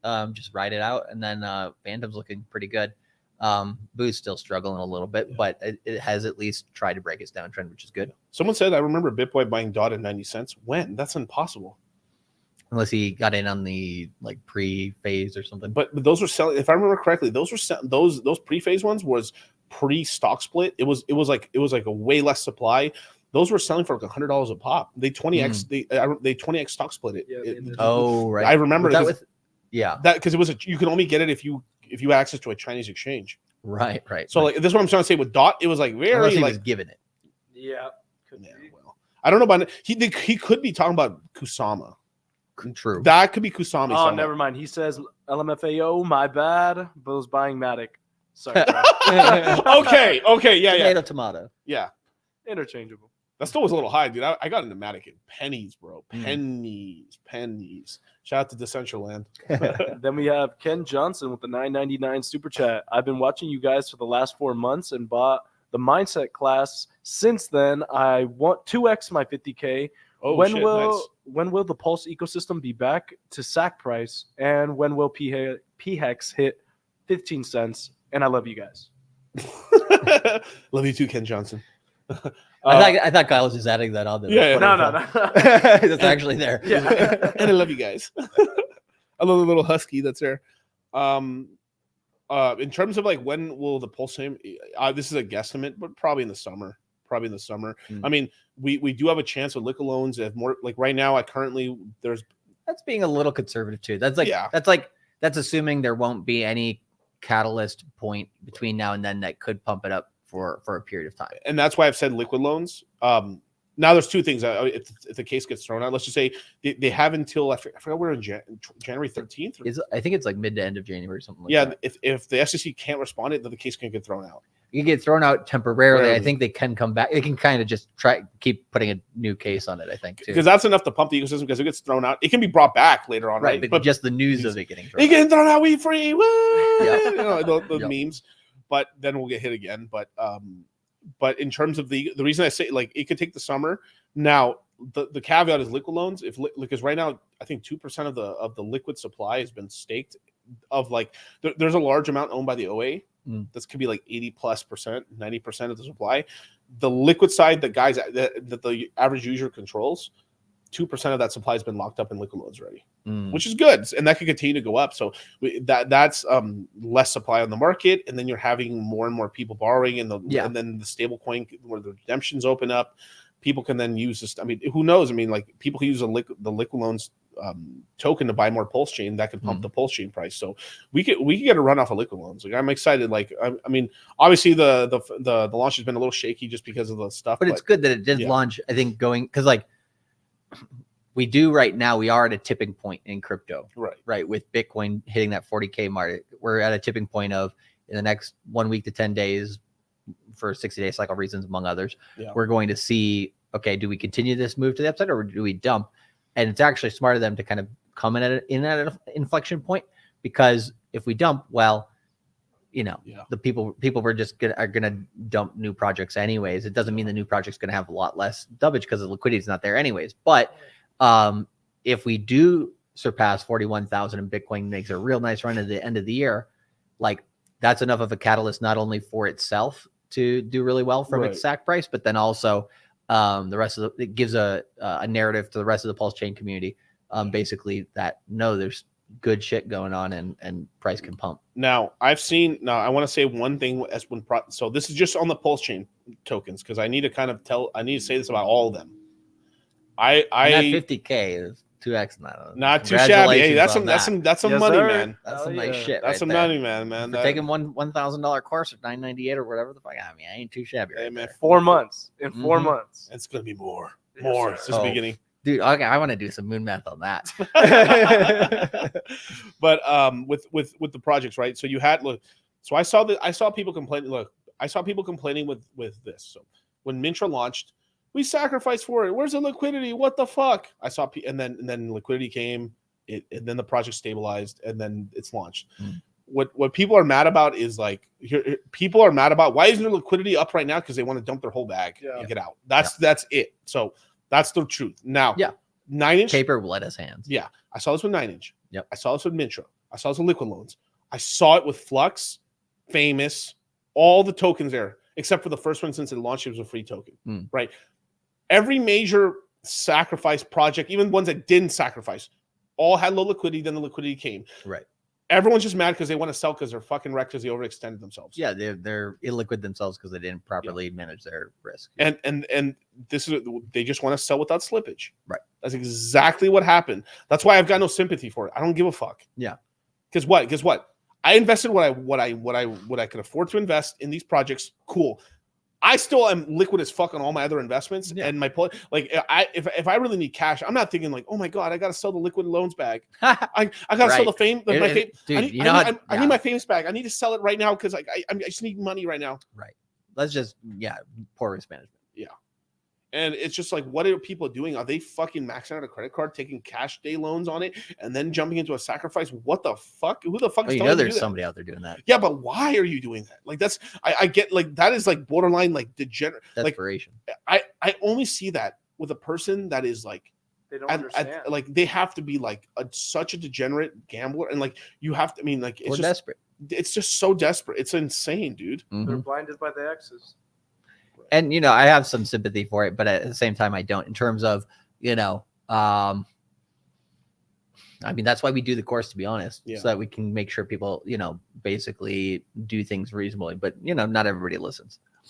Yeah, I think people have overextended due to inflation as well. Yeah, Yeah. this is like this is Well, yeah, a lot of people didn't expect that. I get that. Yeah, it's the whole Dan Tease thing right here too as well, like the scratch off lottery mentality. And there's this whole thing too. Now, let me tell you one thing. So there's someone's asked me, so why even do sacrifice phases for? What's the fucking point then? I'll just buy it when it comes out. Definitely true. There is some benefits to it. One, when a lot of these sacrifices happened when your money was higher. Yeah. Forrest Toddle. Forrest Toddle. I know tons of people that didn't sacrifice for anything and lost don't more. have no money now. Yeah, they lost more. They lost even more. They mismanaged the whole bag. All the amount of Hexicans living on couches in turn. Like I'm not gonna say names and shit, but the amount of people just like pretending online they have money and then they're fucking broke as a joke. You know what we should do as a meme? What? Have you ever watched what's that movie with Dave Chappelle called Half-Baked? Yeah, Half Baked. Half Baked. Yeah. There's Okay. a guy on the couch. We should get somebody on the like get a Hexican on the couch. Just call the guy on the couch. Anybody who sees the movie, you'll know what I'm saying. Yeah. Oh, my God. But god damn, that took me out of my Sorry, just random thoughts.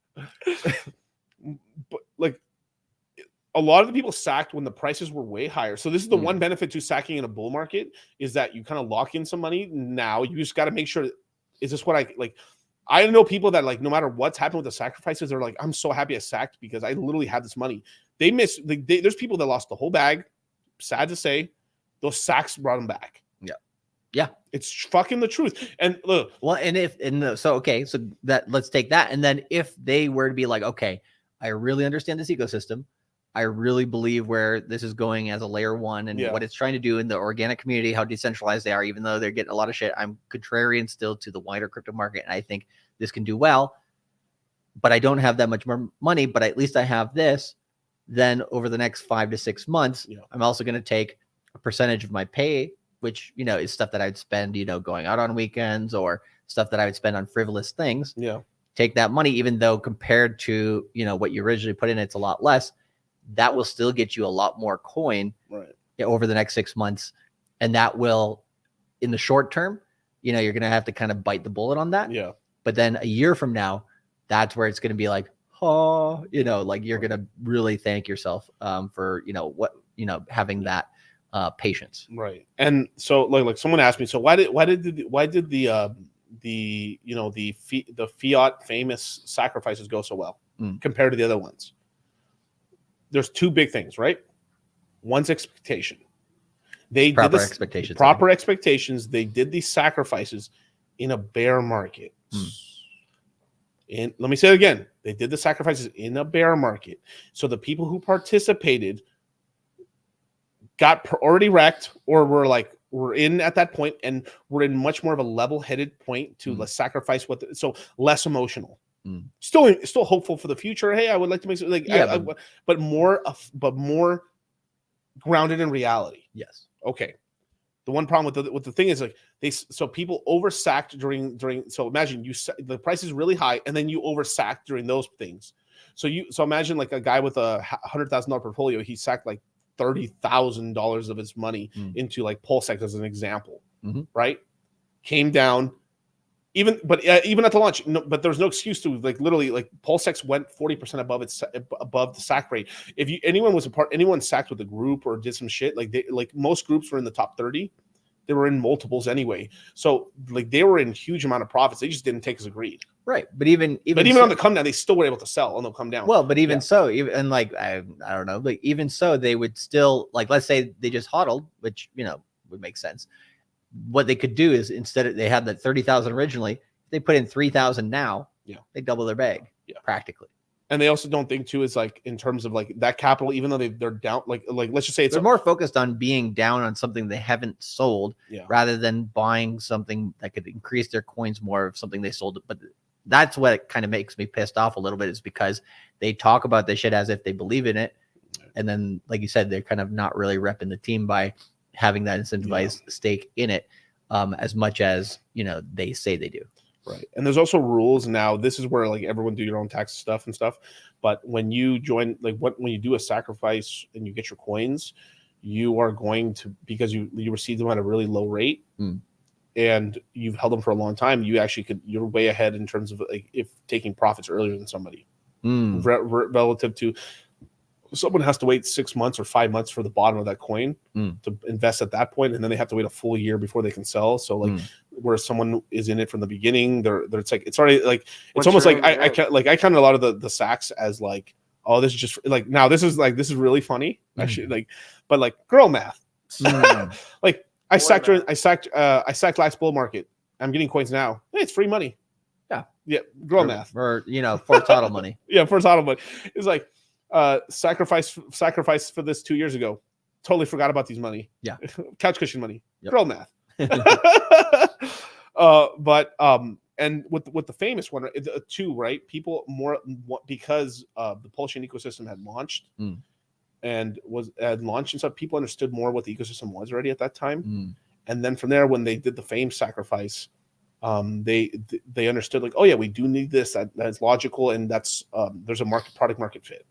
Where a lot of these sacrifices were done during times when people didn't understand the product market fit. Right. The only one I think that people understood was maybe like Mintra, because that made sense because you need an NFT marketplace. That's a part of the marketplace, like ABC. Puzzle, yeah. ABC's famous the famous token, or not the famous. I'm sorry, the not the famous token, the fiat token, which was Aave. That's one of the ABCs you need to start a crypto L1. So product market fit, and also you had people in more rational state where people who were getting in were more mature people because they stuck around the bear market, and they're like, this makes sense, I'll throw some money. Two, right, because Sacs were much lower as well, so they much less. Like I always commended them for this. Like the first Sac they ever did, it was like less than $2 million, $3 million, comparatively to other ones that did like 8 million, 10, 15 million. And let me say this: a lot of those projects that did get that capital would have got that capital because it was in a bull market. So there is all that. There's timing in market and stuff like that. So a lot more reasonable. People were expecting, since they put in people, because like watch in a bull market, as an example, if I was this character who invested, like I'm gonna put 5,000 into famous, versus in a sacrifice in the bull market, I'll put 25,000. Me, okay, I'm more level-headed. I know it's not a bull market yet. 5,000, I'm expecting much less, and then I'm more calmer about it. Versus, fuck, I put 25,000 into it. Oh, I'm gonna get my 25,000 back. I could do multiple. I could be up 50, 60,000 on it. And it's all about perspective at the end of the day, No, yeah.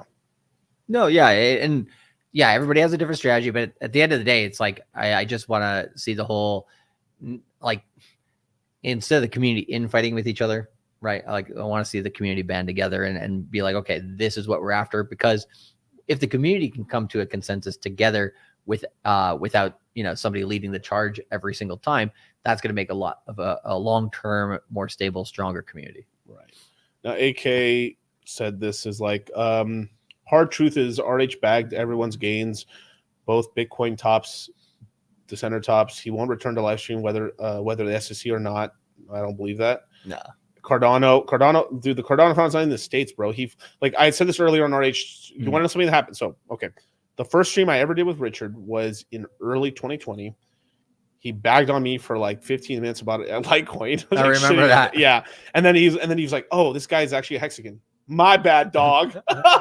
Shit on me for like 15 minutes. And then he finally calmed down. He was like, oh, we actually agree with a lot of stuff. Yeah, dude. We're like on the same You're team. like, yeah, don't, you're my hero. Don't kill me. Yeah. But when I went on the stream, I had no idea that was going to happen. Another thing too, that was back in the day. Like I streamed that on an iPhone.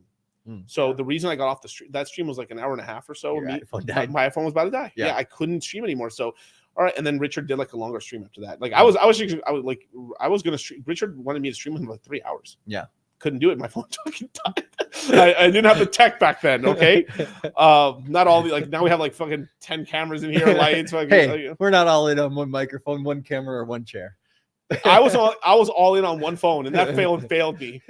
Well, but it also helped. It also helped. But for people who know, like I did all the original Discord Syndicate streams and all this stuff. Like I was filmed on iPhone. No. It was all on iPhone, you guys. I used to have this whole jerry rig system. I used to put pillows and stuff like this, and like cords, and like eventually my phone... I remember you telling Kyle to shut the fuck up. No. Yeah. Household in high school. But yeah, I remember that stream. Yeah. So, let me put that comment back up. I'm sorry. So, the XRP founders did shut the fuck up. They also were for a long time. They were not on social media or anything because they were in active lawsuits. They for sure were, and then spent most of their time not in the States. Yeah, that's why. I mean, if you one of the recent videos on Charles Hodgkinson or whatever, he's arguing, it wasn't in an ICO because it was done in Japan instead of in America. And I'm like, I get it was a Kamato, but it was one of these things, and Ethereum did the same. But a lot of the times it's not necessarily the jurisdiction of where it was, but it's also where's the jurisdiction of where the people who created it live. Right. Because they can still fuck with you wherever you live. And so, it is what it is. I mean, CZ, he was living in Japan back in 2017 when he started Binance. Right. But he left there because regulation. Yep. Yeah. So, almost every so in that stream, the reason I brought up that Richard Hart stream from a long time ago, I told he's like, so why do you think Richard? Why do you he asked me, why do you think he sold? Why do you think the founder of Litecoin sold and everything? And I said, because I had gone to a lot of conferences and I've actually talked to Charlie Lee and I talked to some of these people that basically I talked to Charlie Lee's brother as well, who got his exchange stolen by the Chinese government. He had the first crypto exchange in China. It was stolen by the Chinese party members. Yeah. Doing business in China sounds like a great idea. Great idea. Now, okay. So here's what happened. So something happened in late 2016, 2017, something happened.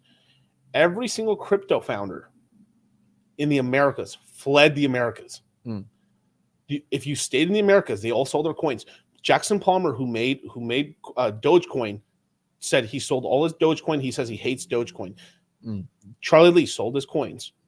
All the founders of Monero left the States. Let me keep going. XRP founders, not in the States. Let me keep going. the Cardano founder, left to Mongolia on a vacation. Bro, everybody exit, and the thing is, the reason is because crypto moves so fast you don't notice it. But Vitalik Buterin visited Russia during the same point in time. Should I keep going? I'll keep going. And like I couldn't at the time. I didn't know all this because I didn't piece it. I pieced parts of it, but I would have said this to. Wasn't obvious. As I would have rebutted this to Richard. I'd be like, Richard, what about this? What about that? Well, that's a lot of steps.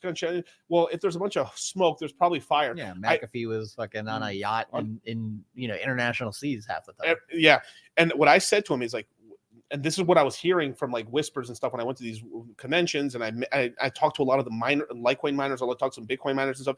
What they were saying is just like the government knocked on everyone's door and told them like cease and desist letters, and then people left the country, and other people just said, "I'm gonna stay here and I'm going to stop repping." Right. That's it's not magic. All this happened. One of the only reasons why the Litecoin founders took so long to sell is because he had Coinbase protecting him for a while, and that's it. Yeah. Jackson Palmer didn't have anybody. He had to sell early. And then he went on this whole media storm. And the media put him on. He's like, "Oh, Dogecoin's bullshit. I hate this stuff." Like his own founder saying he dumped all his tokens, and like, come on. He's scared. That's what happened. Yep. I don't care whether Richard disagrees with me on that. That's actually what happened. Because if you just look at across the whole field, where's the whole US fucking crypto market? We have nobody. All we have is fucking Solana. And Uniswap. The Uniswap founder's got a furry butt plug in his ass. He got the most liquidity and volume and all of crypto on the DEX. Yeah, but he didn't even make it in. Like, I don't know. And they put anyway. All I'm saying is like they tried to hit Uniswap and they failed recently, and then they switched over to basically now they're switching over to Tron. Yeah, and I still think like, I mean, there's kind of a bit like that. That's some bitch shit that they took Hex off the main thing. That's some bullshit. No, of course I'm not saying they're great, for doing that or anything. I'm just saying. Yeah, the United States is just scaring away any type of, talent. And it's because they think, I mean, it's like Elizabeth Warren saying, "Oh, once the central bank digital currency comes out, what's the point of Bitcoin?" It's like that retarded. Like, yeah. And I think that's what's going to happen in 2024. Charlie, that almost gave me a brain aneurysm. Holy fuck. Well, she's Pocahontas too, so. I am literally 10,000x more Native American than she is. literally. Oh fuck, man! But I mean, yeah. and the one person who agreed with her on that, Narelle Rubini, has come out with a crypto coin ever since. Yeah. Right? He's like, he said that for years. Like, when central bank digital currency comes out or government stable coins, Bitcoin's going to die, and blah blah blah blah blah. And then now, when that time is coming around the corner, what you look at, what is Narelle Rubini doing? He's being a consultant for different coins in the market, and it's like, people are retarded. When's the last time that Vitalik Buterin was in the United States? I have no idea. Why hasn't any? Well, let's just say, watch. It'd be really funny because someone probably the East Denver conference at some point, right? But that'd be really funny to see. Like, can you imagine we look back, and it's probably not true. He probably was here recently, but like, imagine he's like, you're right. He hasn't been in the States since 2017. Damn, that'd be crazy. Fluffy Pony, when they caught his ass and stuff, he was in a connecting flight to San Francisco. They caught him at the San Francisco airport, put him in handcuffs. You know what? I know it's in a roundabout way. Yeah, like the one thing what they say about Monero now. Okay, Monero. I love Monero. I think it's a great coin, utility coin. Until the overall crypto market cares about privacy, which we don't. We should, but we don't. Yeah. Monero is just gonna kind of flounder around. It's gonna keep going up slowly over time, but it's not going to outperform most altcoins. No, it's more of a utility, right? For now, but it's still important utility, right? But they've said that like the people who created Monero, people don't know actually what's the inflation rate of Monero. They don't, right? And like I remember that like Fluffy Pony and all these guys, which are friends with Charlie Lee and all them and stuff like that. I think even Richard was friends with like all that whole crew. Knew each other like from back in the day. Like, I mean, when you go to any of those meetups, or it was pretty. It was sparse. a small. Yeah. Like there's small I just bought because I bought the Richard Hart movie on Apple or whatever, right? I think it's a number one documentary right now. Nice. In terms of the overall list, it's not on the top 100 anymore. At least I don't see it anymore. But and like Hexagon, like it's insane that privacy coins are valued so lowly. Bitches are showing their assholes on fucking YouTube, bro, or on fucking Twitter, and OnlyFans and stuff like that. I mean, like you go to most Instagrams and shit, they're showing everything. Like people don't care about their privacy at all until it bites them in the ass. Yeah. And now we as crypto people, both me and Charlie thought really long and hard before we decided to go on YouTube. Yeah. That was a big decision. That's what I could have been on YouTube a year or two earlier. It was a big decision because partly of it, I would say half of people do it because they understand the consequences of them going public. The other half is because they're introverted. Yeah. Like I was introverted. Then I thought about like if I'm put myself out there, but at the same time, it's like squeak wheel gets all the grease, and if you're not, you gotta make hay while you can, But Monero's been cracked, so it doesn't matter. You have a shielded out, But a lot of the inflation, I bet you a lot of these guys. There's Fluffy. He was kind of like the public leader ish, but he wasn't like. There's still someone running it in the background. For sure. But I remember on streams back in the early days, like everyone was wearing really normal clothes, and then I remember Fluffy Pony with this fucking $300,000-$400,000 watch on and stuff like that. I was like, it made no sense to me. Like everyone, like Charlie Lee and all these guys, everyone was just more moderately and like they're all like having fun and stuff. And then like I just Fluffy Pony private jets, Fluffy Pony on the $400,000 Richard Mill. Like, and I was like, huh. And then when I saw him get arrested, I was like, that makes all sense in the world. Yeah. He was probably getting inflation from it. And like, so they probably set it up where like a couple of the round table of founders all got inflation permanently from Monero. Yeah, I think there was a clip the other day of Charles Hodgkinson out there, and I like the guy a lot, but he was saying something like, I think to Tone Vays at a conference once, he was like, well, what do people really think we do? And he's like, well, we print money for a living. And I was like, yeah, I mean, it's funny, but that's what I'm just going to say. Like, I think Monero will have a cycle. Like Monero and these privacy coins are going to have. I don't think it's this cycle. But I think once we have bad crackdowns in terms of privacy, when the crackdowns get really bad, where all crypto people are really feeling it, this is you mean when they basically outlaw crypto like they outlawed gold? Yeah. As an example of an extreme. That'll probably be in the 2030s. 2030s. If we're following the 1920s, the roaring 20s, when was the gold crackdowns? So what happened was in the 1920s, people who made out like bandits, Moon Gang, you guys all bought, what they did is they took their stock and they bought gold. Yeah, tons and tons of physical gold. And what happened is some of these guys had a ton of the gold supply. Then the French started to squeeze on so the French did some calculations. You see, it's always the fucking bloody French. The French started demanding, because the U.S. owed the French a lot of money. The French started asking for their gold back and started and basically did this to run up the gold price and basically squeeze the United States government. The United States government temporarily stopped trading in gold for a little bit and made gold illegal. And then what they did is they went and killed some of the top base. Imagine if like the Hunts brothers, right? How they tried to corner the market on silver. They just killed the Hunts brothers, stole all their silver. That's exactly what they did. This is a very under talked about. This happened in the 30s. Roosevelt killed a lot of people. But he also outlawed anything bigger than the $100 bill. Yeah. Now they weren't going to go after, if you had like 10 ounces of gold back, that's a lot of gold back in the day, but like that's not like they were going after guys who had tons of gold and just hundreds of thousands of ounces of gold. They went after these guys. You know, like the DOJ went after CZ. Yeah. Hit a $16 billion company for $4 billion. And then he's like, I got the cash. And probably the only reason why they did it is simply because he did 4 all the time. Yeah. Oh my God. I swear to God. It's the reason why it's $4 billion is got to be because they trolled his ass for sure. For sure. But that's a big part of it. So I have a feeling that like if shit went really bad, they would if you're a known Bitcoin, well, you're gonna get killed. Unless you're AVAX and you're working with JP Morgan.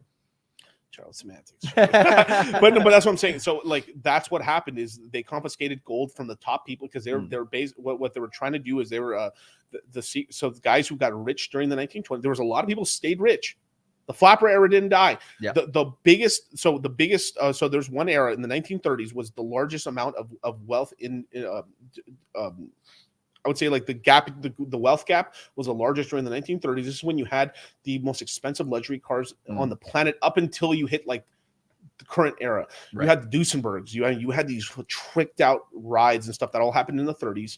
These people who stayed extremely wealthy from the stock market, took profits in gold, bought land, were very wealthy. And, this, and then people got wrecked with Dust Bowl and all that stuff. Yeah. You know what else it lines up with? What? More organized crime. Because that's what happens when you force people and try to move money that way. There's going to be a lot of people who are like, well, I don't want to play by your rules. I want to make my own rules. And if you read The Sovereign Individual, it's interesting because they actually call for, this was written in 1997. They call for a possible change in governments within the 21st century in the first half. And they also called for Bitcoin and digital currency to be created based on a public and private key. They called the whole first chapter of The Sovereign Individual is about Osama bin Laden and New York City and the World Trade Centers. Right. And this was written in 1997 again. Right. And so like, there's part of me that's like, that would suck. Right. We don't want mob rule, or at least even partially more than what it is today. But you also see on YouTube, more degeneracy when it comes to government allowing crime and stuff like this too. So, if we're really going with that whole idea there, it's like history repeating itself again. That's part of the crisis which government can use to try to overtake too much authority over people and their rights, because there's so many scary things that come up because they fucked with the money. I could see that coming around the corner too, because they're not going to outlaw alcohol because they learned their lesson on that one. They're not going to outlaw weed because it's controlling the masses. Right. It could be that they what the next they outlaw freedom of money. They outlaw cash, and then that starts the whole thing. Yeah. We're like, could be like the OTC runners. we're not moonshiners like in tricked out hot rods trying to get Mountain Dew to everybody. Yeah. Right. But instead, everyone's they're trying to get cash to everybody, or they're trying to get like cryptocurrency to people. Right. Hopefully we don't go that dystopian, you guys. Like, I mean, who knows exactly what's this is early. happen. We're talking early right now. This is like it's like we're talking in 1923 right now. Yeah, exactly. We're talking a decade out. Yeah. Yeah. Plus, because like it does make sense if we do have a big Republican sweep and the Republicans are controlling the let's say Trump wins and then we get another Republican in office, that means we're going to have some sort of blue sweep in the early 30s. Yeah, and I think Follow Zone understands it. He says, cash is definitely a target. Yeah. Like, I mean, control the money, control the people. We live in a good city for cash, though. Vegas is you get your hands on a ton of cash. You go to the the Pawn Stars, the guys on TV or whatever, the pawn shop show. You go there. There's actually a gold currency backed by the Nevada government. Wait, what? Yeah, so there's like a bill. I forget. I think it's like worth $10 is the lowest denomination of it, but it looks like a regular dollar. Yeah. But it's minted by the state of Nevada. Okay. And it's actually like a sheet of leaf. It's like made of gold. So you could actually like, say, hey, you can take this currency and you can use it as actual government-backed currency, or you can just take what it's worth in gold. Either way, somebody's going to want it, in that type of situation. That is Nevada getting more based, you guys. Yeah. Nevada getting more based. I mean, it's go back to Wild West days. It's kind of where it's kind of like, if that were to happen, it kind of resets America in that way. It's like, okay, now we're going to, redo things a little bit. So I saw recently, now this is really recent. So I saw this this thing about like the gold rush in California. That when they finally discovered, because you heard of the 49ers. Yeah. The 49ers, right? That's when we got popular. There's actually something called 1849. The 1849. There was something called the 48ers. Okay. Which are basically, it was a bunch of Indians and Chinese and basically just a bunch of immigrants from different countries. They were mining the gold first, actually, and locals as well. Yep. And then eventually they and drove them to the outskirts and stuff. But or they slave labored them in, especially with the Chinese building the railroads. Yeah, that's some bullshit, by the way. That's crazy bullshit. Yeah. But that's I mean, America. It's history, but it's I mean, America's. I don't want to talk about the Uyghurs here, but China. Jesus. Currently, yeah. I think I told a normie the other day. I was like, I told a normie the other day, like, my name's Todd, by the way, Charlie. Right. Just call them all normies. I told a person the other day, I'm really, I really enjoyed Japan because they also, look at China a certain way, and they were kind of a little bit offended. Like, why do you not hate China, but like, why do you have that kind of bent on it? And I'm like, well, do you know what they're doing, with people these days? Like, it's not the people of China are great. I have a lot of Chinese friends and everything, but the government itself is pretty bad. Chinese miners got rich by not gambling their gains. Yeah, so a lot of the Chinese miners actually held their money. The reason there actually was a Chinatown because you got to think, like, there wasn't that many. It wasn't as, like, even though there was a lot of people working on the railroad, it wasn't enough to like be like this. A lot of those guys who were making gold from that time, they bought land, and that's why they had this huge swath of land, and they had this control. They had Chinatown because they made their money. That and there's like reports of saying that the most of, like, there was more gold mined in that 10 years than there was in the whole century of the 1800s, or like before. So if you went from like 1847 to 1747. There was more gold mined in those 10 next years than that in the whole planet. Yeah. In that one, and they found it right in California. And there's another thing. There's something called crazy. The gold rush was that big. Well, not only that big, but it's, what do they call it? An inflationary period yet. So same thing happened. Profitable. Just watch this. So same thing happened. This is so dorky. This is why we study history, but this is money history, you guys. Yeah. But I wish we'd still had those $5,000 and $10,000, but 1930s and Roosevelt, God damn you, dude. There's actually been a petition recently to like make $1,000 bill. And it's actually exist. They do exist. Actually, yeah, you can buy a $10,000 bill for like $20,000 nowadays. You can't. I'm not even joking. I'm not joking. For convenience sake. Well, not for actual use, but you know what I mean, like as an NFT. But it's getting to the point. The new $20 bill is $100. Yep. I mean, I would say no. It's more like a $40 bill, really. Right now, depends on how many years out you're looking. But by the end of this decade, $100 bill is a $20 bill now. So you're saying Andrew Jackson's going to be the next Benjamins? Well, then bringing this conversation full circle. But basically what's happening is we're kind of we're turning into the yen almost. We're like, $100 bills on 1,000 yen or whatever. I thought about that when I was living in Japan. I was like, it's kind of crazy. You can count up to 10,000 yen, and it's still only $100 or so. Yeah. Like now, I think it's 150. But it was 100 back then. But it's just crazy. Now, young Simba is right here. Okay, now I'm gonna put some little like asterisks on this. Guys, please get one Bitcoin. Tough times are coming. Plan ahead to get a whole. Yes. Yeah. Get that Bitcoin. That's the foundation of the Citadel. But I will say, big but here. Ready? If all you have is enough money to buy one Bitcoin, if you add up the money, you can DCA. Like, correct. You are better off. Maybe only buy. It's okay not only to have a quarter of a Bitcoin, but have a rest of a portfolio. Yeah. Because later with the cash you're able to make off of the portfolio, there'll be a time when Bitcoin's not cool anymore. It's going to be crashed down. you'll get that full Bitcoin and then some. Exactly. That's if you stick around and you listen, you watch Charlie's channel, you watch my channel, you get the crypto mindset course, you pay attention and you stick around. It's not that far. Look, in 4 years, I thought about that. Like 4 years ago when Hex launched, my life was so different. No YouTube channel, no Twitter. I mean, barely Twitter. I mean, just just for being a fly on the wall. Just being on the fly wall. I think I barely had a podcast. I was still working in my construction landscape business. My life was so different. I was in California. I never traveled anywhere in the world. Since crypto started, I've traveled like everywhere. I literally I made a joke. Like, I mean, like there's this whole, like, you know, most people die within 50 miles of where they're born. Right. I had traveled to Mexico and stuff like that, but like I had never traveled any part of California. Like I fly the other side of the United States like every other month.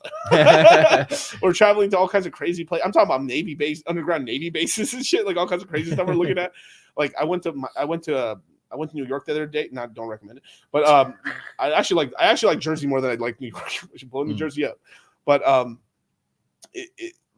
this is what happens. Your life can change so quick. 4 years, high school, freshman, trash, basura, senior. I'm out here piping. You know what I mean? Freshman year, I don't know. Freshman year, I was out on campus 4 years, Charlie. Well, it's the same reason why a college degree is 4 years. Yeah, that's how long it takes to master something if you're actually paying attention and dollar cost averaging in on your knowledge as well. Yeah. So you not only that's the cool thing about crypto is if you dollar cost average in on your knowledge, you also are dollar cost averaging in on your portfolio. Yeah, and your dollar cost averaging in on becoming more self-sovereign, independent, and rich or wealthy, and some people, I think it's also societal earworm where people say money is the root of all evil and stuff like that. It's like they teach you those things when you're young so that you don't try to basically replace the power structure. Human nature, it's human. This is why we study a psychology degree, waste of money. Learning about psychology. So there's this whole thing of in learning with intent. They're let's just say as an example, I have to learn. If I don't learn this, I'm gonna get kicked out of the country. You'll learn it with intent. If there's something that you don't want, no motivation. Why can't I beat him? What? You know why I know you won't beat him? You want it. He needs it. Correct. So there's stuff that we need to learn, right? And this is why I needed to learn about human nature. I needed to learn. This is why I gravitated towards the red pill. Why do God I talked about this on our RH Max's stream earlier today, which is why there's an old adverb or a little old tale. It was old. You can't teach an old dog new tricks. Yes, you can, but there's caveats to it. They found that humans, so once your frontal cortex tough and basically is fully grown, it's about 26 for guys, 24 for women. I don't believe that, but let's just say it's real. Okay, 26. As the older you get more set in your ways, because men are try to be logical, we're logical-ish. And also if you look at it as language learning, right? If in certain times of your life, you will put that knowledge in a different part of your brain, right? If you're under, I think the stat was if you're under 8 or 9 months old and you interact with somebody if you interact with somebody who speaks Chinese and somebody who speaks English, if you continue those languages throughout your I think until you're an adolescent, you'll have them in the native part of your brain. But if you stop interacting with somebody like that and then 10 years later you try to learn that language, it gets banked in a different part of your brain. As a non-native language. Right. And so it's probably somewhat similar with other bits of knowledge. It's you start kind of cramming stuff in there and it's as you age, it becomes harder to do so. And because it becomes harder to do so, if you need it, you'll find a way. Right. If you don't need it, or if you aren't that motivated towards it or whatever, then you make it as an excuse. So they found through studies that the one way adults can learn, let's just say if you're really set in your ways, these keep not Charlie Munger, right? He's very set in his ways now. Sorry, too early. Early. Damn it, bro. Some say he's 6 feet under. Hey, he's talking shit about crypto, so yeah. I mean, you can kick dirt on the old. Actually, I don't think he's buried yet. Probably, I think they maybe still. Well, maybe. Who knows? I just took a sip here. Goddamn it! You're gonna make me like do this all over my computer. Dino got me weak. All right. Anyways, anyway. R.I.P. Yeah. All right. God damn it, Charlie. Oh, Just have okay. a- Let me get back on track.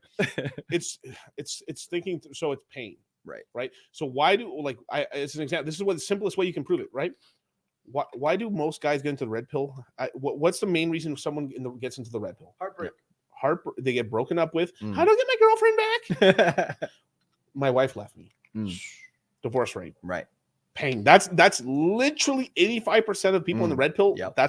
They have 10% that their older brothers or a family member gets. Yeah, in. I was gonna say like people who they know, basically like, hey, maybe check this out. And then 5% just lucky as fuck, just find it, stumble onto it. Yeah, fresh and fit's huge now. But that's what happens. It's through pain. Now, this is what happens. So let's just say you have a successful business, right? On the way up, like you're just grinding. You're just trying to make money. You're innovating. I need to do this thing to my business. I need to do that. God damn. I just trying not to laugh at the You guys chat. are taking me off. The fucking Karn said thinking about the worms. God damn it. Rest in pennies, Charlie. Holy shit. Anyways, yeah, keep going. Miguel, finish your thought. I don't even know if I can anymore. You guys are just like not even letting me. Shout out to Matty Allen. We got a stream of consciousness stream going here today. Yeah, we gotta. Yeah, we're having a really good conversation here. No, man. I It's pretty enjoy good. this conversation for sure. So, pain. So, okay, so like I was saying on that stream is like what happens is through pain. So, if you don't, let's just say you're making all this money, you're not thinking. This is why people who stick around multiple cycles. This is why the crypto bears or the crypto elite or the crypto OGs get smarter every cycle. It's because we get fucked up every cycle. Oh, badly. hell yeah. But we survive. We survive and we stick around, and because of that pain, you learn more. You're forced to learn more. Forced evolution. And then what happens is, like I There's told some you, Darwin awards along the way. oh, plenty. But you got to remember, We like probably should go there. All right. So every year in crypto a year in crypto, right, is like 12 years in the stock market. Right. Like 1 month in crypto is a year in the stock market, right? So what happens is for 3 years of that, we're in pain, we're learning, and then for 1 year we get complacent. Yep. For the most part, not everybody, but the majority. But majority of people get complacent, and because the good times are here. So it's like we have like a whole decade where we're like, everything's working, we're making a killing, and then it doesn't work. It takes almost like 5 years of you just being in denial, and then eventually you're like, oh my god, realization hits. I remember where it hit everybody. We're really in a bear market. May. Luna was I think me and you and Charlie, like us we hit it like we earlier than that, much earlier than that, but like it was like I had feelings of it in January. Like I told you, Charlie, like remember when the first interest rate hike happened? I was like, I don't know, it's still not that much, we're okay, but I was like, and then the second one happened. Yep. That for me was when I woke up. I was like, oh fuck. Luckily for us, we were still making money in the Phantom ecosystem and then Jewel and stuff. Yep. But it all was over. The bull market was over. For most people's bull market was over in November, right? 2021. We were still making money and doing all kinds of cool stuff until about mid-March, April. It was done. Right. And then it really dawned on the rest of the market once Luna happened. Right. And Celsius and not AVAX, I'm sorry. Three Arrows Capital. Three Arrows Capital. That was the one that, out of everything that surprised me. That one was the one that surprised me. Yeah. FTX was like, I never trust that fucker anyway. Oh, like, no. I knew something was up with that dude. Yeah. Like, From the for fucking longest moment time. the ads came out, I knew some shit was going on. Remember towards the tail end of the market, everyone was asking, use exchanges, and everyone kept asking us about FTX. And then we're just like, use FTX if you want. Or if you need, but like, use it, take it off, right? That was our, and this is why we have such a low amount of our guys that got wrecked on that stuff, holding their stuff from coins. The one of the signs for me, this is just kind of interesting, is it was a summer of 2021. So when we got that dip, around August, I think it was, Binance said, hey, we're gonna reduce, because they used to let you take off, I think it was like 1 Bitcoin per day or something like that. And then they reduced it to like $2,000. So it's like maybe like 0.05% of it. It was ridiculous. It was like arbitrary number. It was like relatively arbitrary, but it's a lot less. And so they're just like basically get the fuck off the platform unless you're KYCing, right? For the most part, or unless you have like a trivial amount of money. But at the same time, the same thing was happening on FTX. They were doing that for all FTXs across the world. But CZ said, hey, this is going to happen in the next 2.5 months. We're going to sunset these accounts so you guys have time to basically do this. FTX, they gave their whole customer base 2 weeks. Yeah. And that's because then if they didn't comply, they wouldn't be able to take their money off the exchange. Or if they did comply, they'd have KYC on everybody. They had no leeway room, a reasonable leeway room for anybody who'd been using the platform for a long period of time. So that was very suspicious to me. And I was like, you know what? It's probably better if there's no money on either of these. Right. Yeah. So there's two telltale signs that so human nature is what gave Sam Bankman away to me and Charlie, right? Was this, there's two pivotal things that he did about him, and just for me, like scanning him, that made me not trust him. One, I don't trust holier than thou motherfuckers. Oh yeah, holier than, like, he's like, man, I'm doesn't spend money in the world, or like that whole movement he did about like effective altruism. Yeah, bullshit. Because I know 95% of every single like okay, if there was no tax incentive to have a foundation or some sort of way to give back to the homeless, none of you fuckers would do it. Yep. 95% of publicity. Of it's all bullshit. Yeah. You do it because there's a tax incentive, and you do feel better. But I would say like a portion of them. It's a double win. It's a double win. 2 birds, 1 stone. Right. Yeah. So that was one. All right. Cool. So this whole like he doesn't spend money, doesn't do this. It's all marketing. All right. It's all marketing.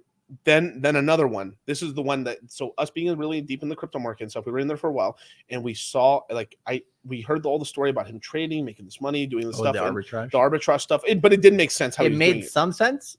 But I know how Japanese banks work. And when he was in one of his interviews describing how like he was working with people in Japan and how he traveled there to try to, I'm like, bro, like if you had a Japanese person doing that for you, I can kind of see it. But as a foreigner walking up to a Japanese bank, continually doing these transactions like this, they're going to shut you down right away. They're like, they just don't trust people who are not Japanese. Right. And like, and he was saying this was happening over a decade ago or a while It back. was the kimchi premium. Right. Yeah. And I was just like, yeah, it could be possible, but you would need a lot of boots on the ground. But he was saying he was doing it himself. I'm like, because how long the lines were, he timed it so he had one every 5 minutes or something. No, that's definitely not happening. Yeah, that's what he said though. I know that's what brought my alarms up immediately. I'm like, no. They're gonna like take your ass. They're gonna take you to the side of the bank. They're gonna bring you to a teller. Like if you don't have a Japanese person there to translate for you, they're just gonna be like, no. They're just gonna tell you no for like 5 hours until you fucking leave. Right. So yeah. So okay, so there's that. So okay, let's just say but even with that, okay, he's lying, he's fudging stuff around, but he's probably doing shadow things. He's probably gonna make up coin pumps. Right. Okay, we can make. But one. he's a genius. But he's nah, I didn't ever believe that. But that's what they were saying. That's what they're saying. It's like fucker was on a beanbag chair, fucking smelly, fucking not showering. Exactly. Like that. So this is what, by being red pill aware, knowing this, knowing many facets, not just being one dimensional. You know a lot of things about humans, right? Like the game isn't just about like. There's something called looks maxing. Shout out to what's his name, Myron Gaines and like Fresh and Fit. They're gonna. I think they're opening up like a looks maxing channel. Oh really? So looks maxing is always something like that's how I always thought I was gonna do one of those channels one day. If maybe later on and stuff, but time to mock. This whole looks maxing is basically it's basically figuring out what you don't like about yourself and improving it so you can be like not just more attractive but better life, better like looking. what women do with makeup. Yeah, exactly. Well, a little bit more than that because women don't do nothing. I'm just trolling. Let me paint myself like a clown. But well, I wasn't saying literally. Yeah. It's sort of like the difference between a sculptor and man is like I have to. There's this Arnold Schwarzenegger quote where like he's like sculptors are lazy, like they just chisel on a stone. Me, I have to like work hard and slab and to put on the things on my body to make myself a freak god. Bitches. it was genius. And then he ended up with the maid. Oh, his son looks more like it's so funny. The maid's son looks more like his son than anybody. It's crazy. Well, he's the only son that actually took it seriously. Yeah, he actually works out and all that shit. I'm like, damn. There's like a meme of him saying like, there's a meme of him like working out in the gym. So there's this other bodybuilder and there's like, hey, what do you get out of my way? I'm doing a pump, and then he's like, they give him the bar, and he's like, I'm coming. Exactly like Schwarzenegger. You can find it. Kyle sent it to me, but it's incredible, bro. Hans and Franz was pretty good too. Yeah. So it was this right here. So we were in the market, we were in the Polkadot ecosystem, and we heard, and it was big events and stuff. I listened to podcasts. I learned about. I followed the founders of Reef and stuff to like hear what they were saying. And basically, Sandbank. That was the Right. one. It was early in 2020. He VC invested into Reef. No VC lockup once. So once he waited a year, he got all his coins. There was no drip out. It was just all one shot. He got everything. Yep. The founder of Reef, please, would you not dump it and stuff like that? Yeah, we're not going to dump it. We're just moving from this wallet. I'm going to move my coins to different wallets, but we're not going to sell it. Within less than 24 hours, he dumped all his tokens. He fucked the Reef token price up. So right off the bat, I knew he couldn't be trusted. He breaks his word. Yep. And he's a fucking liar. Yep. And I know all those three things are the same thing, but I just wanted to say it 3 times. And then he fucked him over, and then he dared complain to him. Then he held some of their coins in there, and then used the exchange to do all kinds of other fuck shit to them too. So he fucked the entire team over, and just off of that, I knew he was a piece of shit. And as I researched him further with that lens, and he's lying in the stories. Sam Trubisco too. That motherfucker got away scot-free so far. I know that guy was on Twitter. Basically, he was kind of like the Kramer. Just do the opposite of what he was saying on Twitter in 2021, and you probably made a shit ton of money. So all those things, and then having Charlie as well from Japan to understand these. This is why it's so beautiful. Anytime there's any Japanese anything across the world, anytime like same thing too. There's a couple of things. So we heard. So there's a pod. So here's the crazy shit. So there was a podcast. So they on the FTX's YouTube channel. There was this podcast that they did in Spanish for some reason because they were doing it in multiple different languages. So they did a Spanish podcast. It was getting 24 views because nobody bro. There's barely anyone speaking Spanish watching this shit, right? So, I decided one day, let me listen to it. I understand Spanish. I listened to it. I could tell these guys were basically they all worked at the company. They were like middlings in the company, and basically because the shit was getting no views, I think they just had to check a box to say they were doing multiple languages, doing all this other crazy shit. They probably were some of the people handling some of the Mexican clients and some of the Latin American clients. They were running their fucking mouths more than they should have. So there's 20 people listening to the show. Let me listen on. They were talking about fucking AVAX taking in fucking like crazy shit, taking in cartel money and stuff like and all this other stuff. I was like, whoa! And this was on the official FTX American YouTube channel. And then you told me this, and now I see they partnered with JP Morgan, and it all makes sense. So I heard all this, and they got into more stuff, bro. I gotta find the stuff, but like they probably deleted them now or something. But like I'm on the Bible, bros. Yep. They were talking about that, saying that there's tons of fucking narco money running through AVAX and all this stuff, and I was like, oh, okay. And then yeah. And then I was like, okay. And this was so I knew that FTX was into some fucking underworld ground shit. I was like, right. So there's some mafioso stuff. And then they started paying politicians. Yeah. And so I was like, so this is why he might have just paid politicians at the end to be like, okay, this is my trump card so that they can't come after me too hard. Because we had people in the courses not going after us, but kind of complaining. It's like, why aren't we into FTT? Why aren't we recommending FTT? People did say that. Yeah, and the only token we ever even like messed with was KuCoin a little bit. The KuCoin token we talked about. An exchange. Yeah, different exchange. Yeah, because we normally stayed away from because like the big risk with the exchange tokens is they can just go to zero very quick. If something happens, they just go. It's just down, and all the liquidity is stuck in there and stuff like. Yeah, put up the Karn one, Kyle. Yeah, you warned us after that dump in the mindset course. Spot on. Yeah, everything literally everything we're talking about. Like this is what we're sniffing around. We're like, we're seeing in the market, and there was enough smoke. Yep. Now, I didn't want to go into the whole. I know we're talking about Hex here, but this is why, like, because you need all these data points. Like these are data points of us having experience. Some of you guys experienced this with us. Some of you didn't, but by having these types of data points and thinking about these types of things, it allows you then over the next 2 years to be like, okay, just a reminder, what should I be kind of looking for? What are some, telltale signs out here that, you can start paying attention to? And sometimes you can literally go to these multi-billion-dollar fucking L1s. They have YouTube channels. Yep.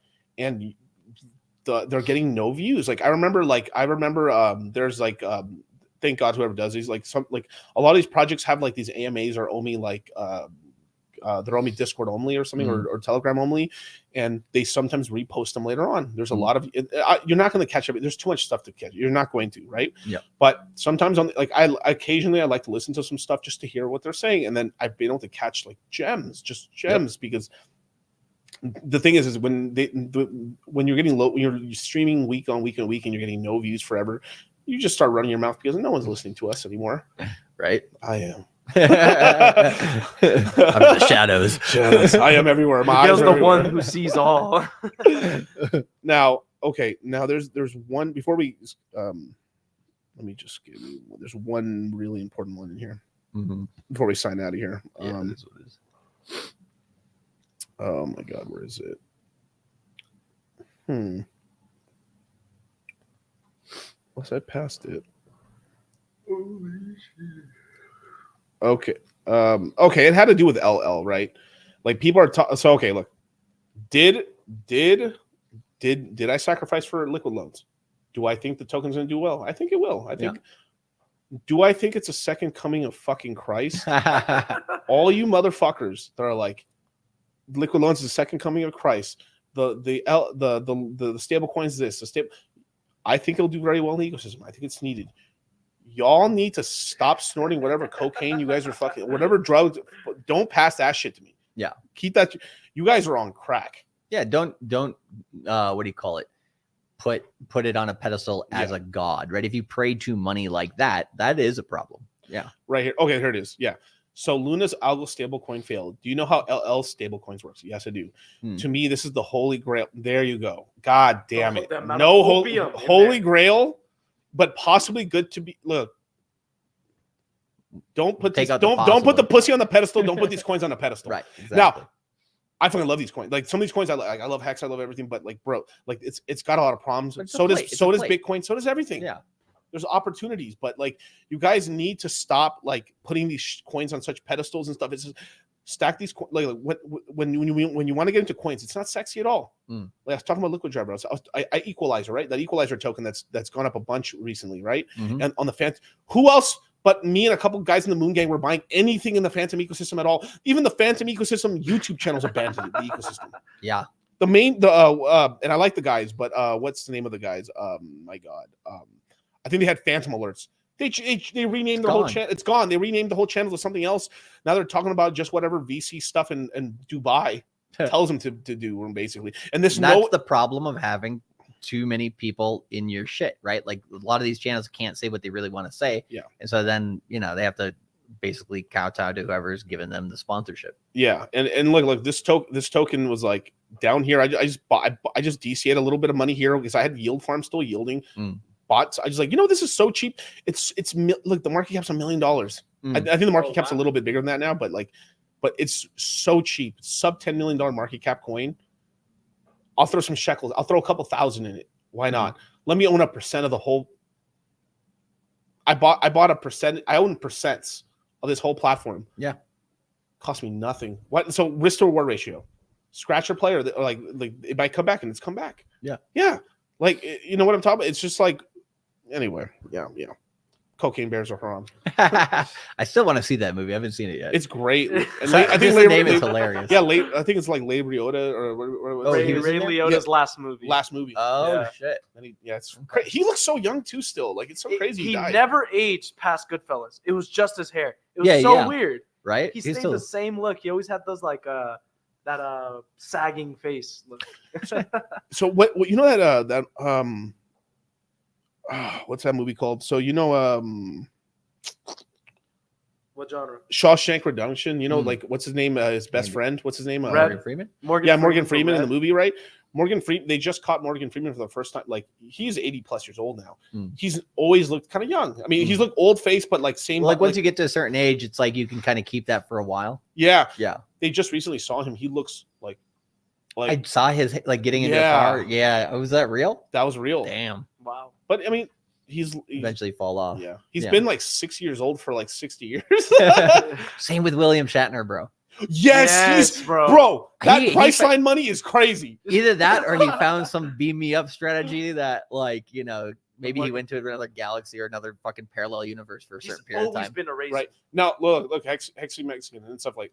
I like. Am I in the ecosystem? Fuck yes, I am. I like it. Yeah, I'm not, but I'm trying to be realistic. Right.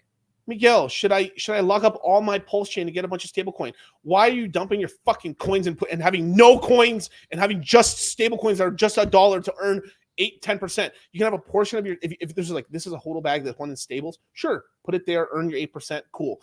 Should I then now put all my Pulse chain to create a bunch of liquid tokens so I can earn 8% safely? And then when the token moves up, you're like, oh, but you're gonna mix all the X's.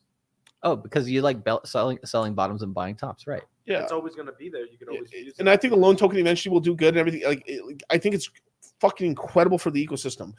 But stop smoking crack, you guys. Yeah, and Hex Monkey makes a good point there. Yeah, too. Hex Monkey makes a great point, man. OG right here. Like LL is a great platform, just not the token. The token's not gonna be great for now. Well, it's like what I think he means there is like I think he put a little bit different, but like he means it's a great platform, and it's not just the token that's going to do well. Yeah, but it's the platform as a whole is a larger value piece or asset to the community. Yeah, put up the super chat, Scott. Okay, we got the sit down with the 4.99. When to stop DCAing Phantom? It's at 32 cents right now, or 33 right now. Thank you guys for packing my bags. No. You have to wait until it's back down at 31.5 cents at least before you buy it. No. I feel you're trolling me right now. Well, like the whole point is like basically anywhere between 25 to 35 cents, you're pretty much banking on a 10x to all-time highs, which or more. The right? whole Which is community, great. the whole community is memeing right now. Like the Phantom community is all memeing $10 Phantom one day. Like it's like Pablo Escobar waiting like forever like this. Yeah. I'm my target. My mid-range target on Phantom's $9, and that's just more like whatever or the 853 consensus is $10. It'll be the all-time high, which is crazy because we said that first before everybody else did. Yeah, like we said, okay, I think it can hit about 11 to 12. I mean, $10 to $12, right? I think that was the consensus, but. Will I take profits beforehand? I think I will. Right. And that was the basis on $100,000 Bitcoin. Yes. Right. Yeah. And we're going to get $100,000 Bitcoin. And $20,000 from Gary the numbers guy. Oh, yeah. Yeah. Can't wait. Can't wait. Yeah. But that's the whole thing with that. So yeah, well, you have 7 months to DCA. I think it will be at $1.50 by the summer. Get as much as you can below $1 because that gives you multiples, and multiples give you room to be able to think. Like, let's just say it goes to $10 and it starts crashing from there. We start slowly going down. That gives you time to sell. Oh, it's 9, it's 8, it's 6 now. But bro, if I didn't sell at $10, I lost 30% of my bag at the top. If I only sold it at 7, but I bought it all at 30 cents, it's like it doesn't matter because greed. Like if you sell, people think that way when they get to that point. That's what stops them from selling. Let's just say your average selling price is $6 on Phantom. Yeah, and it crashes. It'll more than like it recently crashed to about 16 cents. 16 cents was the low, but like 16 cents, right? It's at a 2x right now from that. Maybe a little bit less than a 2x, but a 2x. More than likely, let's just say $3.50 was the all-time high. If it goes to $10, we're probably looking at a 18. We're looking at a 50-cent all-time low on Phantom next cycle. If it tracks the same sort of like pattern, maybe even 60 cents, maybe 40 cents. You sold at $6. You buy back in. You have so much more. Next run up, you fucking make. It's playing the long game, not the short game, and you're still making tons of money. It's not willing what to are we lap doing? out. And they got to take opportunity cost into like some people like take opportunity cost at too hard emotionally, and so like they just hold the bag all the way down. Yeah, right, because they could have sold higher. It's like, well, but did you take profit at all? Yeah. So Franklin says Morgan Freeman had a stroke a few years ago that caused an issue with his hand. Oh, he's been hiding it for a while. The lady that served him at dinner told me. Damn. Oh wow, yeah, dang. Then we have Brothers 64 with the Canadian $5. Hey, I appreciate the maple leaves. Yeah, hell yeah. I'm coming for your land. I think that'll buy me one Canadian stamp. Well, is there anything you guys want to tell me before we sign off, Charlie? Crypto Mindset's awesome. Hex is awesome. Pulse Chain's awesome. Get some. The Citadel. Join the goddamn. Do they still have time to get into that Citadel? Yeah. This weekend. I don't know. I heard there's a thing of another thing where there's a club of fights and we shall not be talking. But yeah, It's not just talk about soap. Get into you guys got this weekend, man. Before we Yoko Ono takes over the Beatles and it's all over. Even BlackRock. Dude, they found a video of Yoko. There's a video of, I've never seen this before. I just saw it recently on Twitter. There's this is when, like, they said this is when the Beatles broke up. There was this thing where, like, he had Yoko Ono on the stage with them, and she's got a what was that thing? Like a tambourine. Tambourine. And she's like, ah! Yeah, they turned off her mic. Yes. and Ringo and a lot of the guys were like, look at that. Yo, they literally. Was it Ringo? I think it was Ringo that just this. He was like so fucking over it, bro. He was just looking like it's horrible. Man. It's literally a bitch crazy, you guys. Crypto mindset. Yeah, right. But do hit like, subscribe, all that jazz, everything here. Go subscribe to Charlie's channel as well, man. My partner in crime. We're now that almost one half of the Berkshire Hathaway empire is almost gone. As soon as they're gone, me and Charlie take over the mantle, and we shall rule for another 100 years. Anger, Dude, how crazy would that be if that actually happens, Charlie? Like, we actually become the next like Warren Buffett and Charlie Munger for the next 100 years. Hey, here's the thing. I think we have the longevity to be able to do it. I think so too, brother. Hey, man, I'm glad to be doing this with you, man. Oh, hell yeah, dude. Fuck yeah. Like a whole thing. But with that, you guys, thank you so much, you guys. I will be having a video premiering tomorrow at 5 p.m. I think it's my interview with Thor from the Dragon Ship. Nice. And then I will be having an interview coming out next Saturday, coming out with Davrick from Black Ice as well. So I've got a couple interviews during the off days and stuff just coming out when give you a little more content. Yeah, great. Yeah. More content, the better. Well, with that, you guys, thank you so much, you guys, and I'll give you guys a Michael Saylor out. Why not? Asset. Well, Bitcoin's the best crypto asset. Okay, what's the second best? There is no second best. There's no second best crypto asset. There's a crypto asset. It's called Bitcoin, right? Right? There's no second best. Okay. But take all your money, buy Bitcoin. Then take all your time, figure out how to borrow more money to buy more Bitcoin. Then take all your time and figure out what you can sell to buy Bitcoin. And if you absolutely love the thing that you don't want to sell it, go mortgage your house and buy Bitcoin with it. And if you've got a business that you love because your family works for the business, it's in your family for 37 years, and you can't bear to sell it,